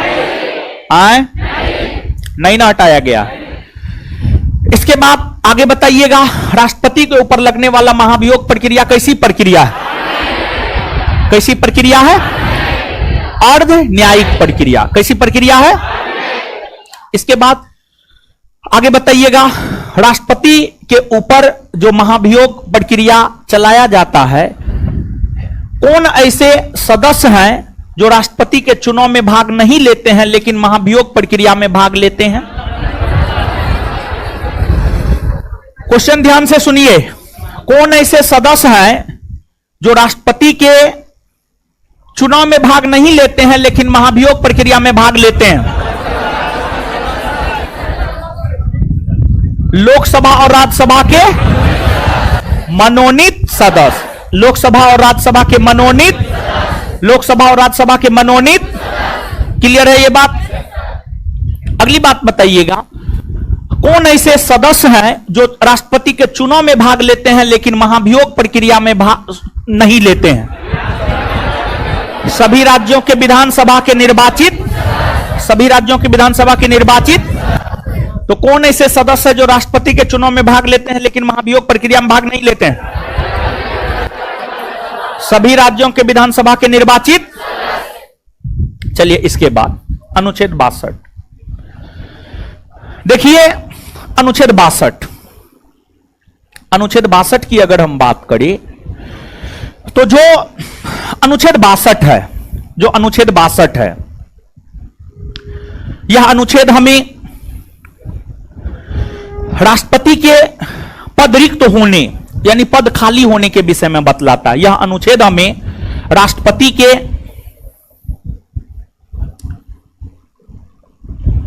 पद रिक्त होने यानी पद खाली होने के विषय में बतलाता है। और साथ ही साथ यह अनुच्छेद यह भी कहता है कि अगर राष्ट्रपति का पद रिक्त होता है तो इस स्थिति में 6 माह के भीतर, इस स्थिति में 6 माह के भीतर नए राष्ट्रपति का चुनाव होना आवश्यक है। इस स्थिति में 6 माह के भीतर नए राष्ट्रपति का चुनाव होना आवश्यक है। अब सवाल यह उठता है कि राष्ट्रपति का पद किन किन स्थितियों में रिक्त होता है। पहला, अगर किसी राष्ट्रपति का पद पर रहते हुए मृत्यु हो गया,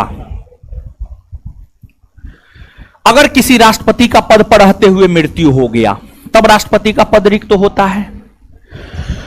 दूसरा, अगर राष्ट्रपति त्यागपत्र दे दिया, अगर राष्ट्रपति त्यागपत्र दे दिया तब राष्ट्रपति का पद रिक्त होता है। अब सवाल यह उठता है कि राष्ट्रपति अपना त्यागपत्र किसे देता है? तो राष्ट्रपति अपना त्यागपत्र देता है उपराष्ट्रपति को। राष्ट्रपति अपना त्यागपत्र देता है उपराष्ट्रपति को। राष्ट्रपति अपना त्यागपत्र देता है उपराष्ट्रपति को। उपराष्ट्रपति को राष्ट्रपति अपना त्यागपत्र देता है। अब आपको तीसरा है कि अगर राष्ट्रपति को महाभियोग प्रक्रिया द्वारा पद से हटा दिया जाता है, अगर राष्ट्रपति को महाभियोग प्रक्रिया द्वारा पद से हटा दिया जाता है, ये तमाम आधार है जिस आधार पर राष्ट्रपति का पद रिक्त हो सकता है।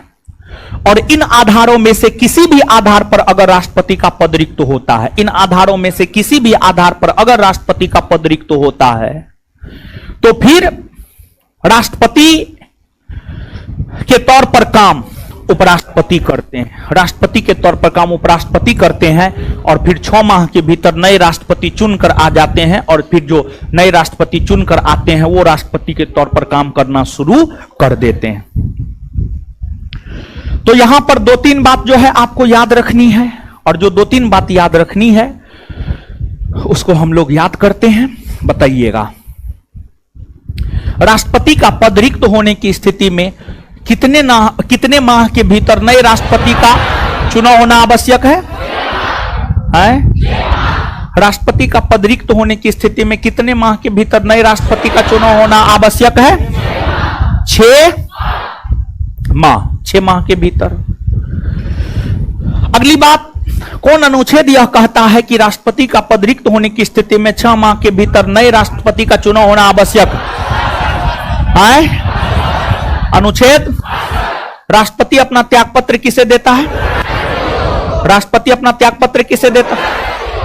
उपराष्ट्रपति को देता है। ठीक है। अब देखिएगा, ये राष्ट्रपति से संबंधित महत्वपूर्ण अनुच्छेद हुए। इसके अलावे और भी कई सारे अनुच्छेद हैं जो राष्ट्रपति से संबंधित है। जैसे अनुच्छेद 71 भी राष्ट्रपति से संबंधित है, अनुच्छेद 72 भी राष्ट्रपति से संबंधित है, फिर आपको अनुच्छेद 85 भी राष्ट्रपति से संबंधित है, अनुच्छेद 108, अनुच्छेद 123 और भी कई सारे अनुच्छेद है जो राष्ट्रपति से संबंधित है। जैसे जैसे हम लोग अनुच्छेद में आगे बढ़ते जाएंगे, आगे हम लोग देखते जाएंगे। लेकिन हां, यहां पर अब तक जितने भी राष्ट्रपति बने हैं उनसे संबंधित कुछ महत्वपूर्ण तथ्य है जो कि आपको याद रखना चाहिए। तो उनसे संबंधित, अब तक के राष्ट्रपति से संबंधित, अब तक जितने लोग राष्ट्रपति बने हैं उनसे संबंधित जो कुछ महत्वपूर्ण तथ्य है उसको यहां पर हम लोग देख लेते हैं। फिर अनुच्छेद 63 को देखेंगे और अनुच्छेद 63 से उपराष्ट्रपति की शुरुआत होती है, तो फिर राष्ट्रपति के बाद उपराष्ट्रपति को हम लोग देखेंगे। ठीक है। तो अब देखिएगा, याद होते जा रहा है ना, कोई दिक्कत नहीं ना? सेम डे में जाकर घर पे पढ़िए, कोई दिक्कत समझने में नहीं होगा, चीज याद भी हो जाएगा। और यहां पे एक लड़का बोल रहा था, ये टिक्की वाला, पढ़ लेते हैं, याद नहीं करते हैं। तो पढ़ लेते हैं तो परीक्षा भी आपको पढ़िए लेगा, समझा? आप ही वो बोल रहे हैं। देखिए कितना बॉडी सॉडी है, डोला सोला है, समझिएगा। पढ़ लेते हैं, सिर्फ शरीर बनाने के लिए ही आया है यहाँ पे। माँ बाप पैसा भेजता होगा, दवा के मुर्गा भात खाता होगा, मोटा गया है, जिम उम ज्वाइन किया है लगता है। ठीक है, पढ़ेगा, पढ़ लेते हैं। पढ़िए इस उद्देश्य की चीज याद हो जाए। 5 बार पढ़िए उसको, बोल के पढ़िए। खा के मोटा गया है, 4 थाली भात भोर खाता है, 4 थाली रात खाता है। एक्सेलेंट मारेगा फिजिकल, पहले एग्जाम निकलेगा तब ना एक्सेलेंट मारेगा। पढ़िए पहले, शरीर गलाइए महाराज। एकदम मोटा हो गया, हमसे भी ज्यादा मोटा है। हमारा सिर्फ पेटे तो फेंका है, समझे? हाथ और देखिए, हमसे ज्यादा आपका मोटा है, समझे? हाथ देखिए तो हमसे ज्यादा है ना, बॉडी है। चलिए, अब तक के राष्ट्रपति,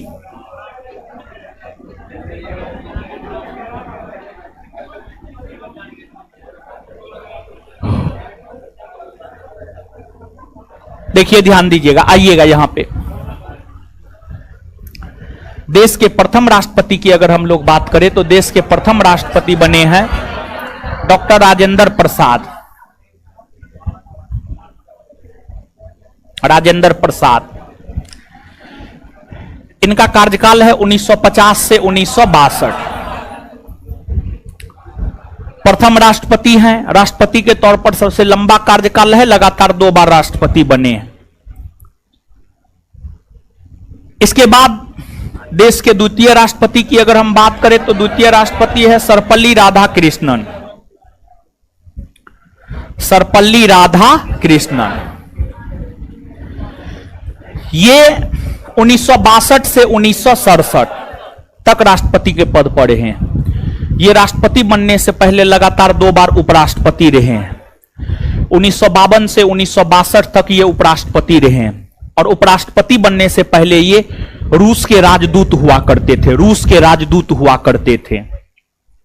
देश के स्वतंत्रता आंदोलन में इनका प्रत्यक्ष तौर पर कोई योगदान नहीं है, लेकिन देश के सांस्कृतिक विरासत का प्रतिनिधित्व अंतर्राष्ट्रीय स्तर पर सर्वपल्ली राधाकृष्णन ने किया था और ये फिलोसफर हुआ करते थे, दार्शनिक हुआ करते थे। ये फिलोसफर अर्थात दार्शनिक हुआ करते थे, फिलोसफर अर्थात दार्शनिक हुआ करते थे डॉक्टर सर्वपल्ली राधाकृष्णन। सर्वपल्ली राधाकृष्णन फिलोसफर या दार्शनिक हुआ करते थे और ये एकमात्र फिलोसफर या दार्शनिक राष्ट्रपति है। और इन्हीं के जन्म दिवस 5 सितंबर को हम लोग राष्ट्रीय शिक्षक दिवस के रूप में मनाते हैं, राष्ट्रीय शिक्षक दिवस के रूप में मनाते हैं। इसके बाद आगे है जाकिर हुसैन, आगे है आपको जाकिर हुसैन। जाकिर हुसैन की अगर आप बात करेंगे तो जाकिर हुसैन का कार्यकाल है आपको 1967 से 1969, 1967 से 1969। राष्ट्रपति के रूप में सबसे छोटा कार्यकाल रहा है, देश के प्रथम मुस्लिम राष्ट्रपति बने हैं और ये राष्ट्रपति बनने से पहले ये भी उपराष्ट्रपति के रूप में काम किए हैं। राष्ट्रपति बनने से पहले ये भी उपराष्ट्रपति के रूप में काम किए हैं और ये बिहार के राज्यपाल भी रहे हैं, ये बिहार के राज्यपाल भी रहे हैं और इनका पद पर रहते हुए निधन हुआ है। सबसे छोटा कार्यकाल राष्ट्रपति के रूप में इन्हीं का है। जाकिर हुसैन के बाद अगले राष्ट्रपति की अगर हम बात करें तो अगले राष्ट्रपति बने हैं आपको वीवी गिरी।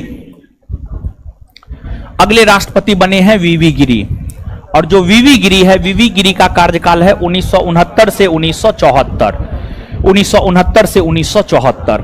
वीवी गिरी की अगर हम बात करें तो वीवी गिरी भी राष्ट्रपति बनने से पहले उपराष्ट्रपति के पद पर रहे हैं। वीवी गिरी भी राष्ट्रपति बनने से पहले उपराष्ट्रपति के पद पर रहे हैं और ये निर्दलीय राष्ट्रपति का चुनाव जीते हैं। निर्दलीय इन्होंने राष्ट्रपति का चुनाव जीता है और सबसे कम मतों के अंतर से यही राष्ट्रपति का चुनाव जीते हैं और इन्हें इंदिरा गांधी का समर्थन प्राप्त था। देखिए, इंदिरा गांधी जब 1967 में प्रधानमंत्री बनी, 1966 में प्रधानमंत्री बनी तो आगे चलकर जो है कांग्रेस में फूट पड़ गई थी, कांग्रेस में फूट पड़ गई थी, कांग्रेस कई गुटों में बट गया था। तो कांग्रेस का जो इंदिरा गांधी गुट था राष्ट्रपति के चुनाव में बीबी गिरी को समर्थन प्रदान किया था और इसी वजह से बीबी गिरी चुनाव जीत गए और सबसे कम मतों के अंतर से बीबी गिरी ही चुनाव जीते हैं, निर्दलीय राष्ट्रपति बने हैं ये। इसके बाद बीबी गिरी द्वितीय वरीयता के मत से राष्ट्रपति का चुनाव जीते हैं। बीबी गिरी के बाद अगले जो राष्ट्रपति बने हैं वे बने हैं आपको फखरुद्दीन अली अहमद।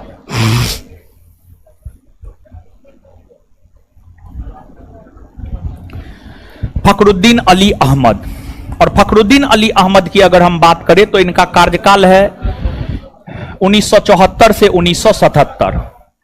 ये भी एक ऐसे राष्ट्रपति है जिनका पद पर रहते हुए निधन हुआ है। ये भी एक ऐसे राष्ट्रपति है जिनका पद पर रहते हुए निधन हुआ है।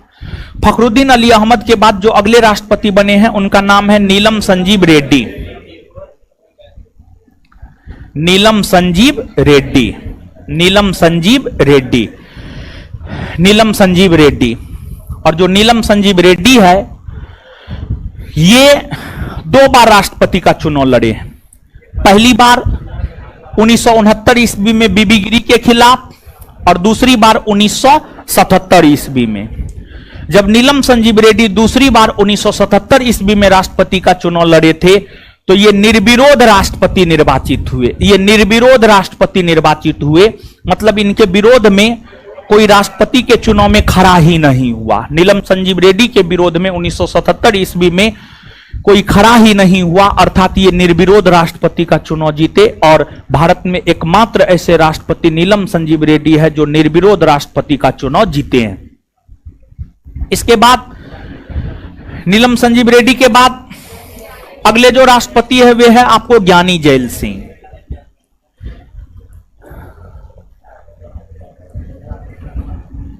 ज्ञानी जैल सिंह और जो ज्ञानी जैल सिंह है इनका कार्यकाल है 1982 से 1987, 1982 से 1987। ये एकमात्र ऐसे राष्ट्रपति है जो पॉकेट बिटों का प्रयोग किया है। इन्होंने डाकघर संशोधन अधिनियम 1986 पर पॉकेट बिटों का प्रयोग किया है। आगे जब हम आपको अनुच्छेद 112 बताएंगे तो वहां पर बीटो के विषय में बताएंगे, लेकिन यहां पर आप सीधे तौर पर इस बात को जानिए कि एकमात्र राष्ट्रपति ज्ञानी जैल सिंह है जिन्होंने जेबी बीटो का प्रयोग किया है या पॉकेट बीटो का प्रयोग किया है। ज्ञानी जैल सिंह के बाद अगले राष्ट्रपति बने हैं आपको आर वेंकट रमन। आर वेंकट रमन, और जो आर वेंकट रमन है इनका कार्यकाल है 1987 से 1992।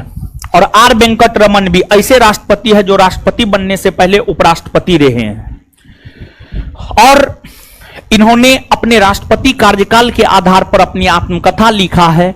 उसका नाम है माय प्रेसिडेंशियल ईयर। उसका नाम है my presidential year, my presidential year. इसके बाद अगले है शंकर दयाल शर्मा। शंकर दयाल शर्मा की अगर हम लोग बात करें तो इनका कालखंड है 1992 से 1997। ये भी राष्ट्रपति बनने से पहले उपराष्ट्रपति के पद पर रहे हैं। इसके बाद आगे है आपको के आर नारायण। के आर नारायण, और के आर नारायण की अगर हम लोग बात करें तो ये देश के प्रथम दलित राष्ट्रपति बने हैं। इनका कालखंड है 1997 से 2002। 1997 से 2002 ये देश के प्रथम दलित राष्ट्रपति बने हैं, और ये भी राष्ट्रपति बनने से पहले उपराष्ट्रपति के पद पर रहे हैं।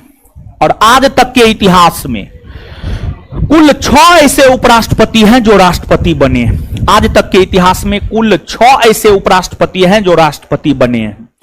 जो 6 ऐसे उपराष्ट्रपति हैं जो राष्ट्रपति बने हैं उसमें सर्वपल्ली राधाकृष्णन, जाकिर हुसैन, बीबी गिरी, आर वेंकट रमन, शंकर दयाल शर्मा, के आर नारायण, ये 6 ऐसे राष्ट्रपति हैं जो उपराष्ट्रपति भी बने हैं। इसके बाद देश के अगले राष्ट्रपति बने हैं आपको doctor APJ Abdul Kalam. Doctor APJ Abdul Kalam, इनका कार्यकाल है 2002 से 2007। इन्हें मिसाइल मैन के नाम से जाना जाता है, और इन्हीं के देख रेख में जो है भारत ने अपना सफल परमाणु संरक्षण करने का जो है आपको काम किया। और इनका कार्यकाल है 2002 से 2007, और ये देश के एकमात्र वैज्ञानिक राष्ट्रपति बने हैं। ये वैज्ञानिक थे, बाद में जाकर के राष्ट्रपति बने हैं। इसके बाद देश की अगली राष्ट्रपति बनी है प्रतिभा देवी सिंह पाटिल, और जो श्रीमती प्रतिभा देवी सिंह पाटिल है ये देश की प्रथम महिला राष्ट्रपति बनी है, और इनका कार्यकाल है 2007 से लेकर के 2012। 2007 से लेकर के 2012। इसके बाद देश के अगले राष्ट्रपति बने हैं प्रणब मुखर्जी। प्रणब मुखर्जी देश के अगले राष्ट्रपति बने हैं, और इनका जो कार्यकाल है 2012 से 2017। और प्रणब मुखर्जी के बाद अगले राष्ट्रपति बने हैं आपको रामनाथ कोविंद। रामनाथ कोविंद, और रामनाथ कोविंद की अगर आप बात करेंगे तो जो रामनाथ कोविंद है इनका कार्यकाल है 2017 से लेकर के 2022। 2017 से लेकर के 2022। और रामनाथ कोविंद देश के दूसरे दलित राष्ट्रपति बने हैं। देश के प्रथम दलित राष्ट्रपति के आर नारायण और दूसरे दलित राष्ट्रपति रामनाथ कोविंद। इसके बाद आपको 15वीं क्रम संख्या से 15वीं राष्ट्रपति और वर्तमान राष्ट्रपति है श्रीमती द्रौपदी मुर्मू। श्रीमती द्रौपदी मुर्मू, और जो श्रीमती द्रौपदी मुर्मू है इनका कार्यकाल है 2022 से लेकर के अब तक। जो आपको श्रीमती द्रौपदी मुर्मू है ये देश की दूसरी महिला राष्ट्रपति है और पहली आदिवासी महिला राष्ट्रपति है। यह देश की दूसरी महिला राष्ट्रपति है और पहली महिला आदिवासी राष्ट्रपति है, और यह राष्ट्रपति बनने से पहले झारखंड की राज्यपाल हुआ करती थी। झारखंड की राज्यपाल हुआ करती थी, और इनका संबंध ओडिशा राज्य से रहा है। ओडिशा राज्य से जो है आपको इनका संबंध रहा है। यही सब लोग अभी तक के इतिहास में भारत के राष्ट्रपति जो है आपको बने हैं। तो अब इसमें जो है जो महत्वपूर्ण तथ्य सब इन राष्ट्रपतियों के विषय में हमने आपको बतलाया है, उन महत्वपूर्ण तथ्यों को यहां पर हम लोग याद कर लेते हैं, फिर आगे बढ़ जाएंगे। ठीक है।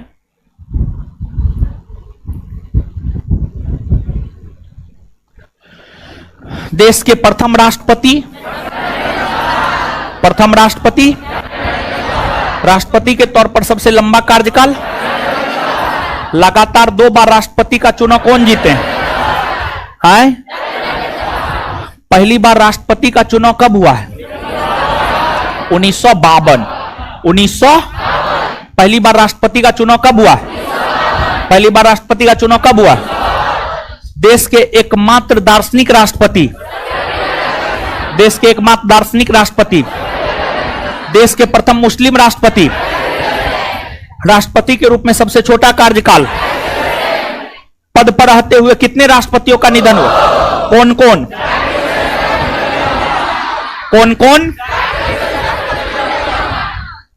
देश के एकमात्र निर्दलीय राष्ट्रपति, सबसे कम मतों के अंतर से चुनाव जीते हैं, द्वितीय वरीयता के मत से चुनाव जीते हैं। क्लियर है ये बात? इसके बाद निर्विरोध राष्ट्रपति का चुनाव जीते हैं, निर्विरोध राष्ट्रपति का चुनाव जीते हैं। एकमात्र राष्ट्रपति जिन्होंने पॉकेट बिटों का प्रयोग किया है, कौन ऐसे राष्ट्रपति है जो अपने कार्यकाल के आधार पर अपनी आत्मकथा लिखा है? देश के प्रथम दलित राष्ट्रपति, देश के प्रथम दलित राष्ट्रपति।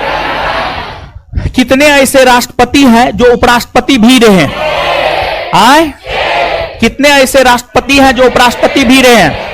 पहला, दूसरा, तीसरा, चौथा, पांचवा, छठा।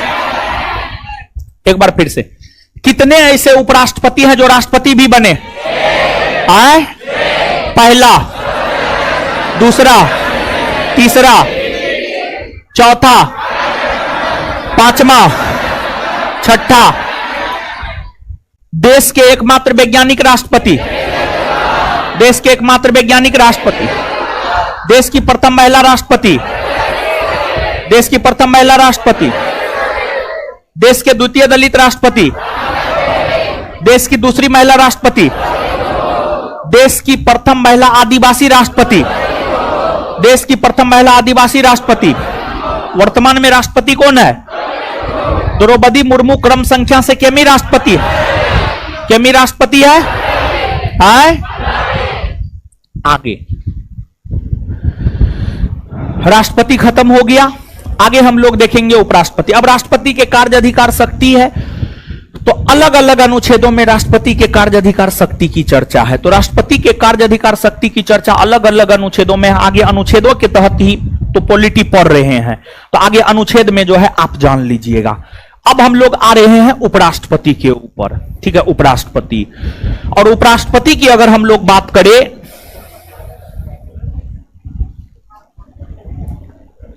उपराष्ट्रपति यानी वाइस प्रेसिडेंट,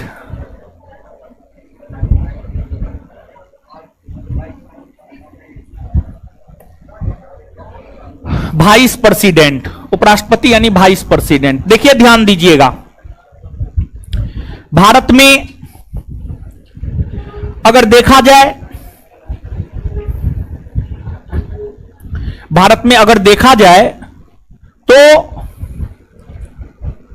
आपको राष्ट्रपति के बाद दूसरा सबसे महत्वपूर्ण संवैधानिक पद उपराष्ट्रपति का पद है। और उपराष्ट्रपति का पद अमेरिका से लिया गया है, उपराष्ट्रपति का पद अमेरिका से लिया गया है। और उपराष्ट्रपति का पद भी एक संवैधानिक पद है। और उपराष्ट्रपति को संवैधानिक पद हम लोग इसलिए कह रहे हैं क्योंकि भारतीय संविधान का अनुच्छेद 63, भारतीय संविधान का अनुच्छेद 63 यह कहता है भारत का एक उपराष्ट्रपति होगा। अनुच्छेद 63 की अगर हम बात करें तो अनुच्छेद 63 यह कहता है भारत का एक उपराष्ट्रपति होगा। अनुच्छेद 63 यह कहता है भारत का एक उपराष्ट्रपति होगा, उपराष्ट्रपति होगा, यह बात अनुच्छेद 63 कहता है। इसके बाद अगला अनुच्छेद है अनुच्छेद 64। अनुच्छेद 64 की अगर हम बात करें तो जो भारतीय संविधान का अनुच्छेद 64 है, भारतीय संविधान का अनुच्छेद 64 की अगर हम बात करें तो जो भारतीय संविधान का अनुच्छेद 64 है, अनुच्छेद 64 यह कहता है कि उपराष्ट्रपति राज्यसभा का पदेन सभापति होगा, पदेन सभापति होगा।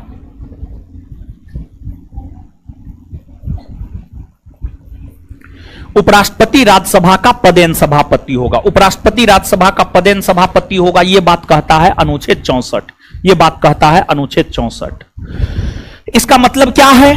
तो इसका मतलब यह है जो उपराष्ट्रपति होगा वही राज्यसभा का सभापति होगा, जो उपराष्ट्रपति होगा वही राज्यसभा का सभापति होगा। और एक बात जानिए, उपराष्ट्रपति का कोई खास काम नहीं है, बल्कि उपराष्ट्रपति का मुख्य काम यही है राज्यसभा का सभापतित्व करना। और उपराष्ट्रपति को जो वेतन मिलता है वह राज्यसभा का सभापति करने के लिए ही उन्हें वेतन मिलता है। और उपराष्ट्रपति को उपराष्ट्रपति के तौर पर वेतन नहीं मिलता है, बल्कि राज्यसभा के सभापति के तौर पर उन्हें वेतन मिलता है। और उपराष्ट्रपति राज्यसभा का सदस्य नहीं होता है। उपराष्ट्रपति की अगर आप बात करेंगे तो जो उपराष्ट्रपति होता है वह राज्यसभा का सदस्य नहीं होता है। जो उपराष्ट्रपति होता है वह राज्यसभा का सदस्य, जो उपराष्ट्रपति होता है वह राज्यसभा का सदस्य, लेकिन फिर भी उपराष्ट्रपति राज्यसभा का सभापति करता है। मतलब राज्यसभा एक ऐसा सदन है जिसका सभापतित्व उसके सदस्य नहीं करते। सामान्य तौर पर लोकसभा, विधानसभा, विधान परिषद, इन सदनों की अगर आप बात करेंगे तो लोकसभा की अध्यक्षता लोकसभा का सदस्य ही करता है, विधानसभा की अध्यक्षता विधानसभा का सदस्य ही करता है, विधान परिषद की अध्यक्षता विधान परिषद का सदस्य ही करता है।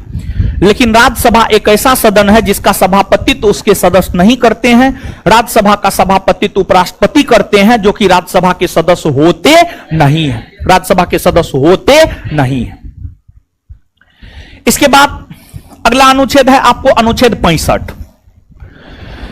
अनुच्छेद 65 की अगर हम बात करें तो जो अनुच्छेद 65 है, अनुच्छेद 65 क्या कहता है आप समझिएगा। अनुच्छेद 65 यह कहता है कि अगर राष्ट्रपति का पद, अनुच्छेद 65 यह कहता है कि अगर राष्ट्रपति का पद रिक्त होगा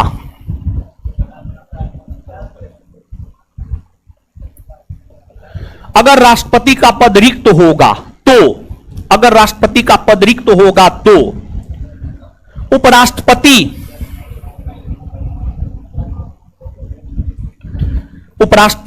राष्ट्रपति के रूप में काम करेंगे। उपराष्ट्रपति राष्ट्रपति के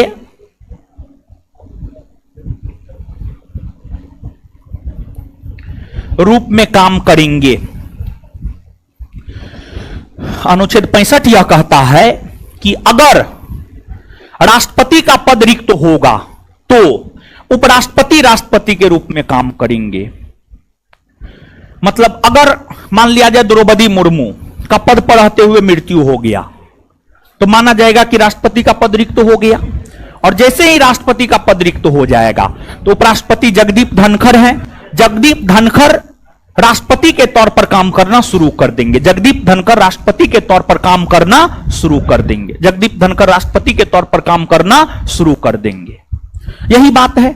बिहार एसआई का यह पूछा हुआ क्वेश्चन है, भारतीय संविधान का कौन अनुच्छेद यह कहता है कि राष्ट्रपति का पद रिक्त होगा तो उपराष्ट्रपति राष्ट्रपति के तौर पर काम करेंगे। आंसर हो जाएगा अनुच्छेद 65।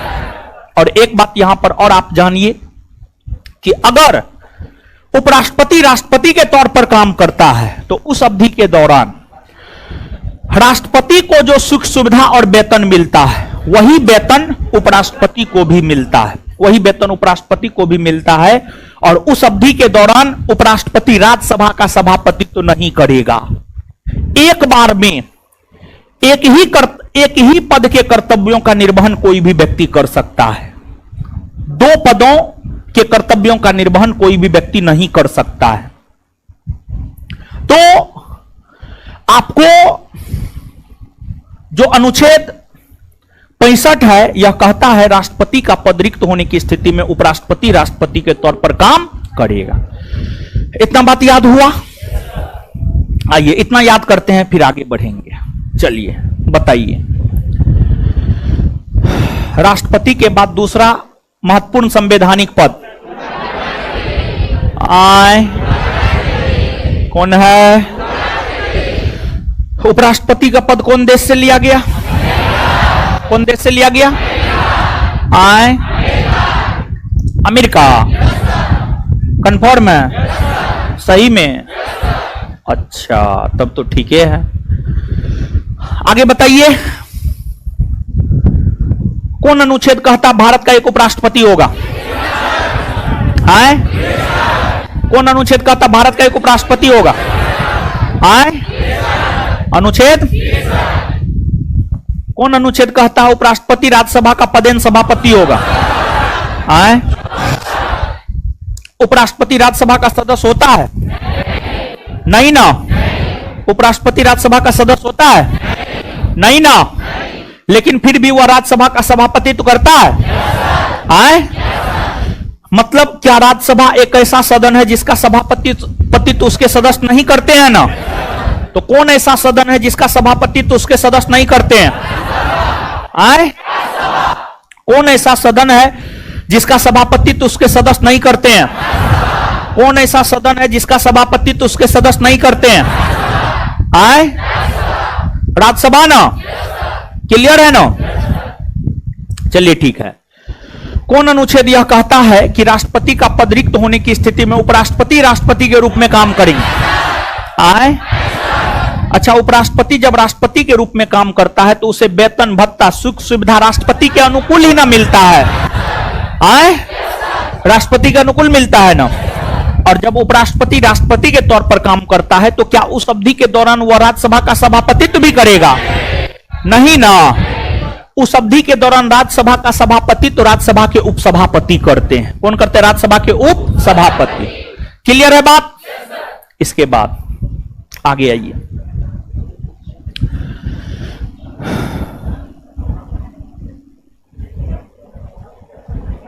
आगे है अनुच्छेद 66।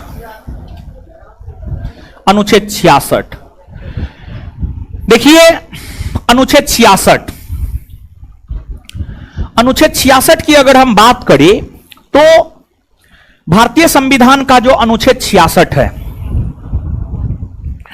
अनुच्छेद 66 हमें उपराष्ट्रपति के निर्वाचन यानी उपराष्ट्रपति के चुनाव के विषय में सभी प्रकार की जानकारी हमें अनुच्छेद 66 देता है। उपराष्ट्रपति के चुनाव के विषय में सभी प्रकार की जानकारी हमें अनुच्छेद 66 देता है। उपराष्ट्रपति के चुनाव के विषय में या निर्वाचन के विषय में, उपराष्ट्रपति के चुनाव या निर्वाचन के विषय में सभी प्रकार की जानकारी हमें अनुच्छेद 66 देता है। उपराष्ट्रपति का चुनाव अगर हम लोग देखें तो समझिएगा, उपराष्ट्रपति का चुनाव भी उसी तरीका से होता है जिस तरीका से राष्ट्रपति का चुनाव होता है। उपराष्ट्रपति का चुनाव भी अनुपातिक प्रतिनिधित्व के आधार पर एकल संक्रमणीय मत प्रणाली के द्वारा ही होता है। और उपराष्ट्रपति के चुनाव में अगर देखा जाए तो उपराष्ट्रपति के चुनाव में लोकसभा और राज्यसभा के सभी सदस्य भाग लेते हैं। लोकसभा में निर्वाचित मनोनीत दोनों सदस्य भाग लेते हैं, राज्यसभा में निर्वाचित मनोनीत दोनों सदस्य भाग लेते हैं। यानी उपराष्ट्रपति के चुनाव में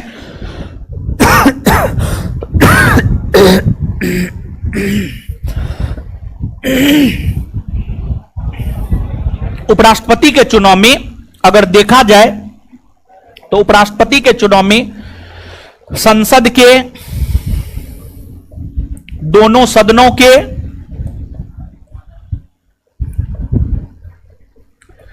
संसद के दोनों सदनों के सभी सदस्य संसद के दोनों सदनों के सभी सदस्य उपराष्ट्रपति के निर्वाचन में भाग लेता है। इसके अलावा कोई भी उपराष्ट्रपति के निर्वाचन में भाग नहीं लेता है। दूसरी बात, उपराष्ट्रपति बनने के लिए भी कुछ निर्धारित योग्यता है। जैसे भारत का नागरिक हो, उम्र कम से कम 35 वर्ष हो, राज्यसभा के सदस्य बनने की योग्यता रखता हो, पागल या दिवालिया ना हो, लाभ के पद पर ना। और उपराष्ट्रपति के चुनाव में भी जमानत की राशि 15,000 रुपया होती है और उपराष्ट्रपति के चुनाव में 20 प्रस्तावक और 20 अनुमोदक होते हैं। 20 प्रस्तावक और 20 अनुमोदक होते हैं।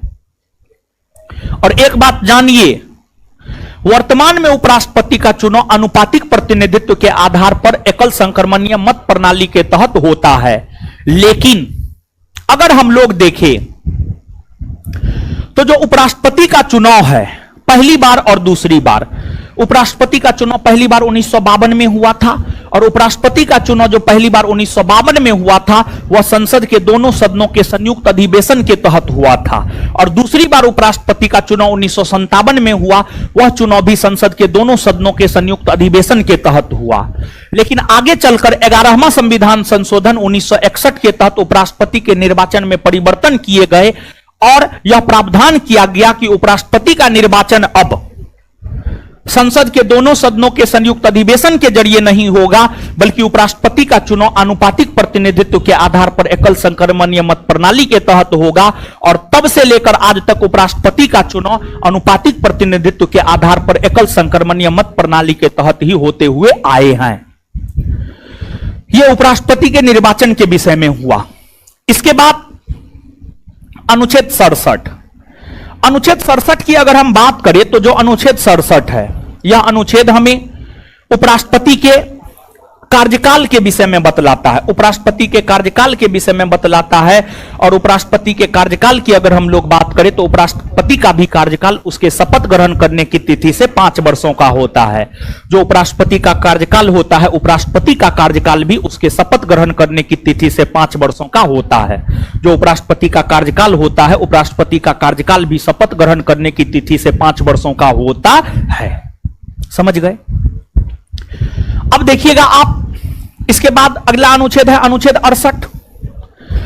यह अनुच्छेद हमें उपराष्ट्रपति के पद रिक्त होने यानी पद खाली होने के विषय में बतलाता है। यह अनुच्छेद हमें उपराष्ट्रपति के पद रिक्त होने यानी पद खाली होने के विषय में बतलाता है।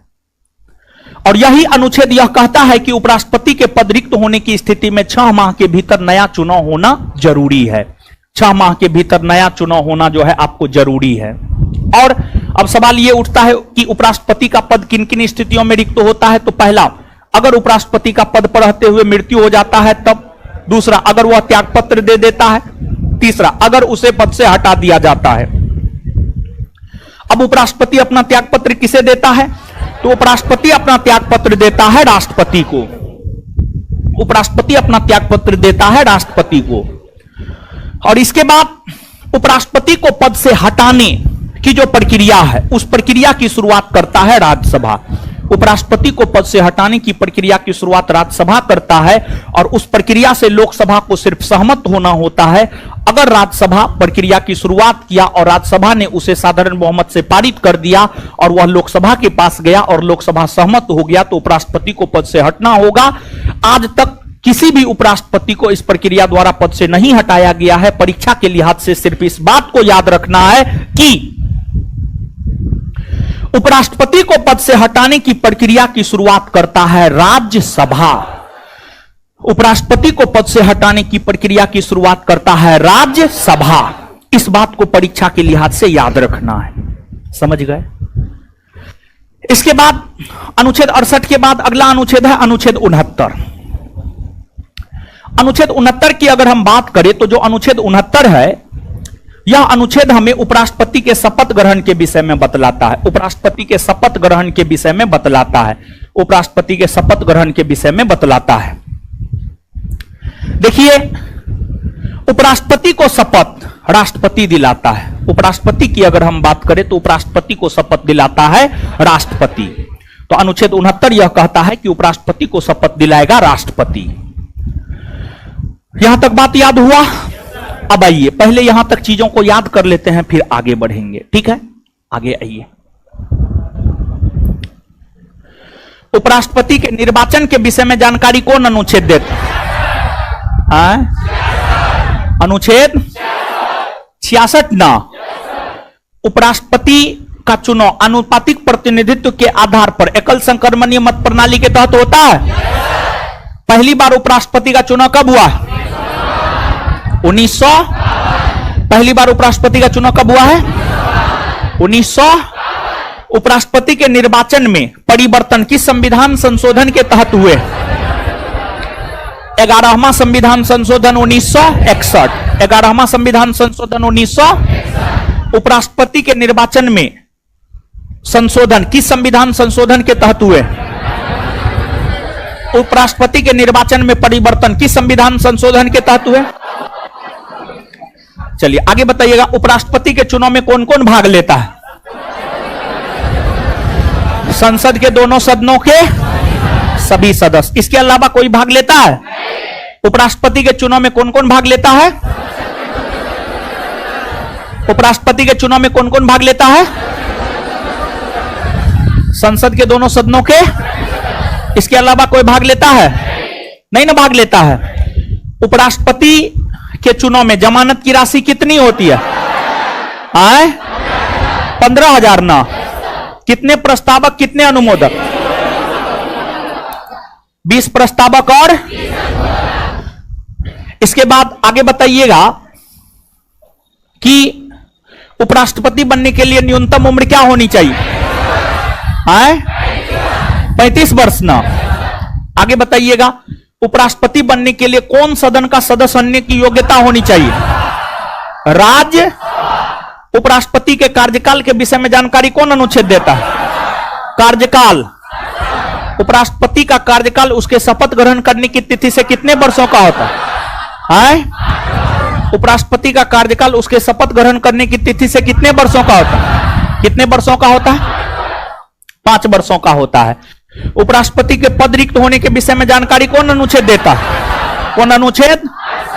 और उपराष्ट्रपति का पद रिक्त होने की स्थिति में कितने माह के भीतर चुनाव होना चाहिए? कितने माह के भीतर? और उपराष्ट्रपति का पद रिक्त होने की स्थिति में 6 माह के भीतर चुनाव होना चाहिए। ये बात कौन अनुच्छेद कहता है? कौन अनुच्छेद कहता है? उपराष्ट्रपति को पद से हटाने की प्रक्रिया की शुरुआत कौन सदन करता है? कौन सदन करता है? उपराष्ट्रपति को पद से हटाने की प्रक्रिया की शुरुआत कौन सदन करता है? कौन सदन करता है? उपराष्ट्रपति के शपथ ग्रहण के विषय में जानकारी कौन अनुच्छेद देता है? उपराष्ट्रपति के शपथ ग्रहण के विषय में जानकारी कौन अनुच्छेद देता है? कौन अनुच्छेद? उपराष्ट्रपति को शपथ कौन दिलाता है? राष्ट्रपति ना। उपराष्ट्रपति अपना त्यागपत्र किसे देता है? राष्ट्रपति को। आगे आइए अब।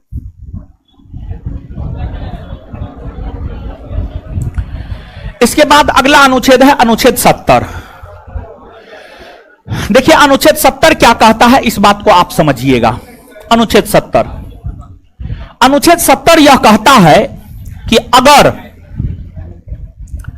राष्ट्रपति और उपराष्ट्रपति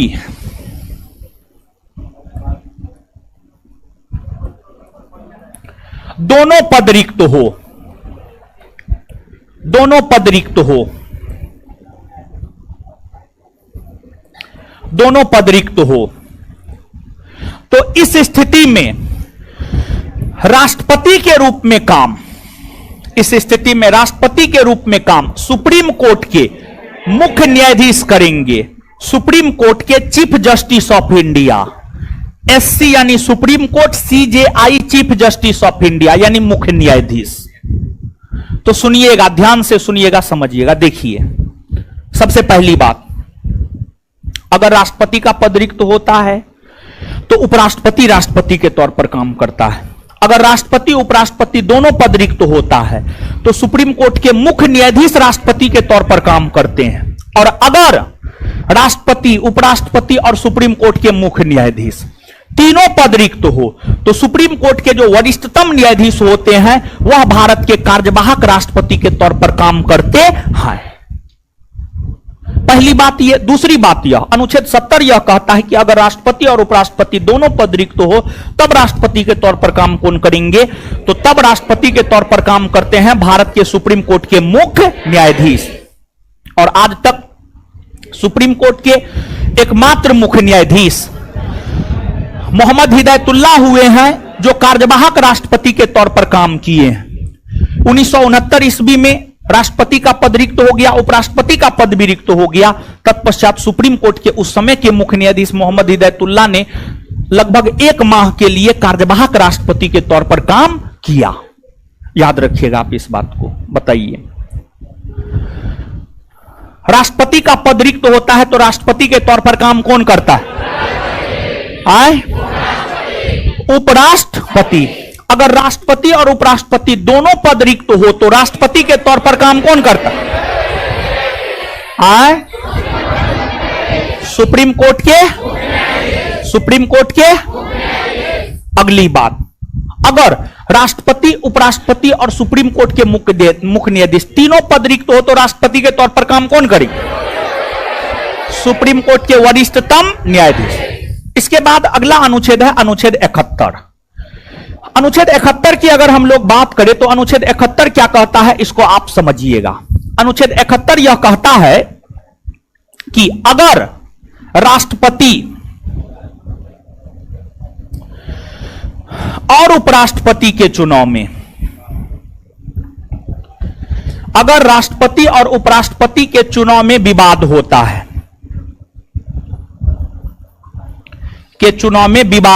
है, तो उस विवाद का निपटारा करेगा भारत का सुप्रीम कोर्ट। अनुच्छेद 71 की हम बात करें तो अनुच्छेद 71 यह कहता है कि अगर राष्ट्रपति और उपराष्ट्रपति के चुनाव में विवाद हो तो उस विवाद का निपटारा करता है भारत का सुप्रीम कोर्ट। तो पहली बात तो यही कि राष्ट्रपति और उपराष्ट्रपति के चुनाव में विवाद होता है तो उसका निपटारा सुप्रीम कोर्ट करता है। और दूसरी बात यह कि इस बात की चर्चा है अनुच्छेद 71 में। समझ में आया? याद कीजिए, राष्ट्रपति उपराष्ट्रपति के चुनाव में विवाद होता है तो उसका निपटारा कौन करता है? कौन करता है? Supreme court. और राष्ट्रपति उपराष्ट्रपति के चुनाव में विवाद होता है तो उसका निपटारा सुप्रीम कोर्ट करेगा। यह बात कौन अनुच्छेद कहता है? कौन अनुच्छेद कहता है? अनुच्छेद। क्लियर है? यहां तक बात याद हो गया? जिनके पास संस्थान का नोट होगा, राष्ट्रपति उपराष्ट्रपति दोनों पढ़ लीजिएगा, या नोट नहीं होगा तो आप जो है कोई भी बुक, लुसेंट, क्राउन, घटना चक्र, कोई भी बुक लेकर के राष्ट्रपति उपराष्ट्रपति दोनों पढ़ लीजिएगा। पढ़िएगा ना? देखिए, आप लोग टेस्ट में सही ढंग से काम नहीं कर रहे हैं, इसी वजह से भारी दिक्कत है, तो हम टेस्ट बंद कर देंगे ऐसे में। तो आप हमसे प्रॉमिस कीजिए, टेस्ट में क्वेश्चन आंसर डिस्कशन याद कीजिएगा। मां कसम खाइए। खड़ा होइए, खड़ा होइए, खड़ा होइए सब है, खड़ा होइए, खड़ा होइए, खड़ा होइए सब। आइए ऐसे पकड़िए, आइए पकड़िए, सोसी पकड़िए, अपना सोसी पकड़िए, ऐसे है पकड़िए। जो नहीं पकड़िएगा उसका रिजल्ट नहीं होगा, इसी वजह फटाक से सोसी पकड़िए अपना। ठीक है, पकड़िए, जोर से नहीं दबना है, मरना नहीं है, जिंदा रहना है। सब पकड़िए। अरे एक बात बताइए, रिजल्ट होगा आपका, नहीं होगा आपका। पैसा कमाइएगा आप, नहीं कमाइएगा आप। अच्छा जीवन जिएगा आप, नहीं जिएगा आप। हमारा जो काम है हम तो वो करेंगे। ठीक है, बिहार दरोगा वाला को सोसी पकड़वा करके हम शपथ दिलाते हैं, समझ गए? आप लोग को भी दिलवा रहे। आज के बाद से बिहार पुलिस का जो टेस्ट होगा उसका 100 क्वेश्चन आंसर के साथ ही साथ उसका डिस्कशन भी हम याद करेंगे, नहीं तो हमारा रिजल्ट नहीं होगा। बैठ जाइए। चलिए, तो आज इतना ही रहने दीजिए। कल सुनिए ना हीरो सब, टेस्ट 4 दिन रख देते हैं कि 3 दिन। अच्छा, सोमवार से 4 दिन करेंगे। अभी जैसे इस सप्ताह में चल रहा है चलने दीजिए। शनिवार को टेस्ट है ना, कल आपका क्लास है शाम में और शनिवार को टेस्ट है। ठीक है, ठीक है, इस सप्ताह भर रहने दीजिए। कल आइएगा ना, कल बात करेंगे। अगले सप्ताह से 4 दिन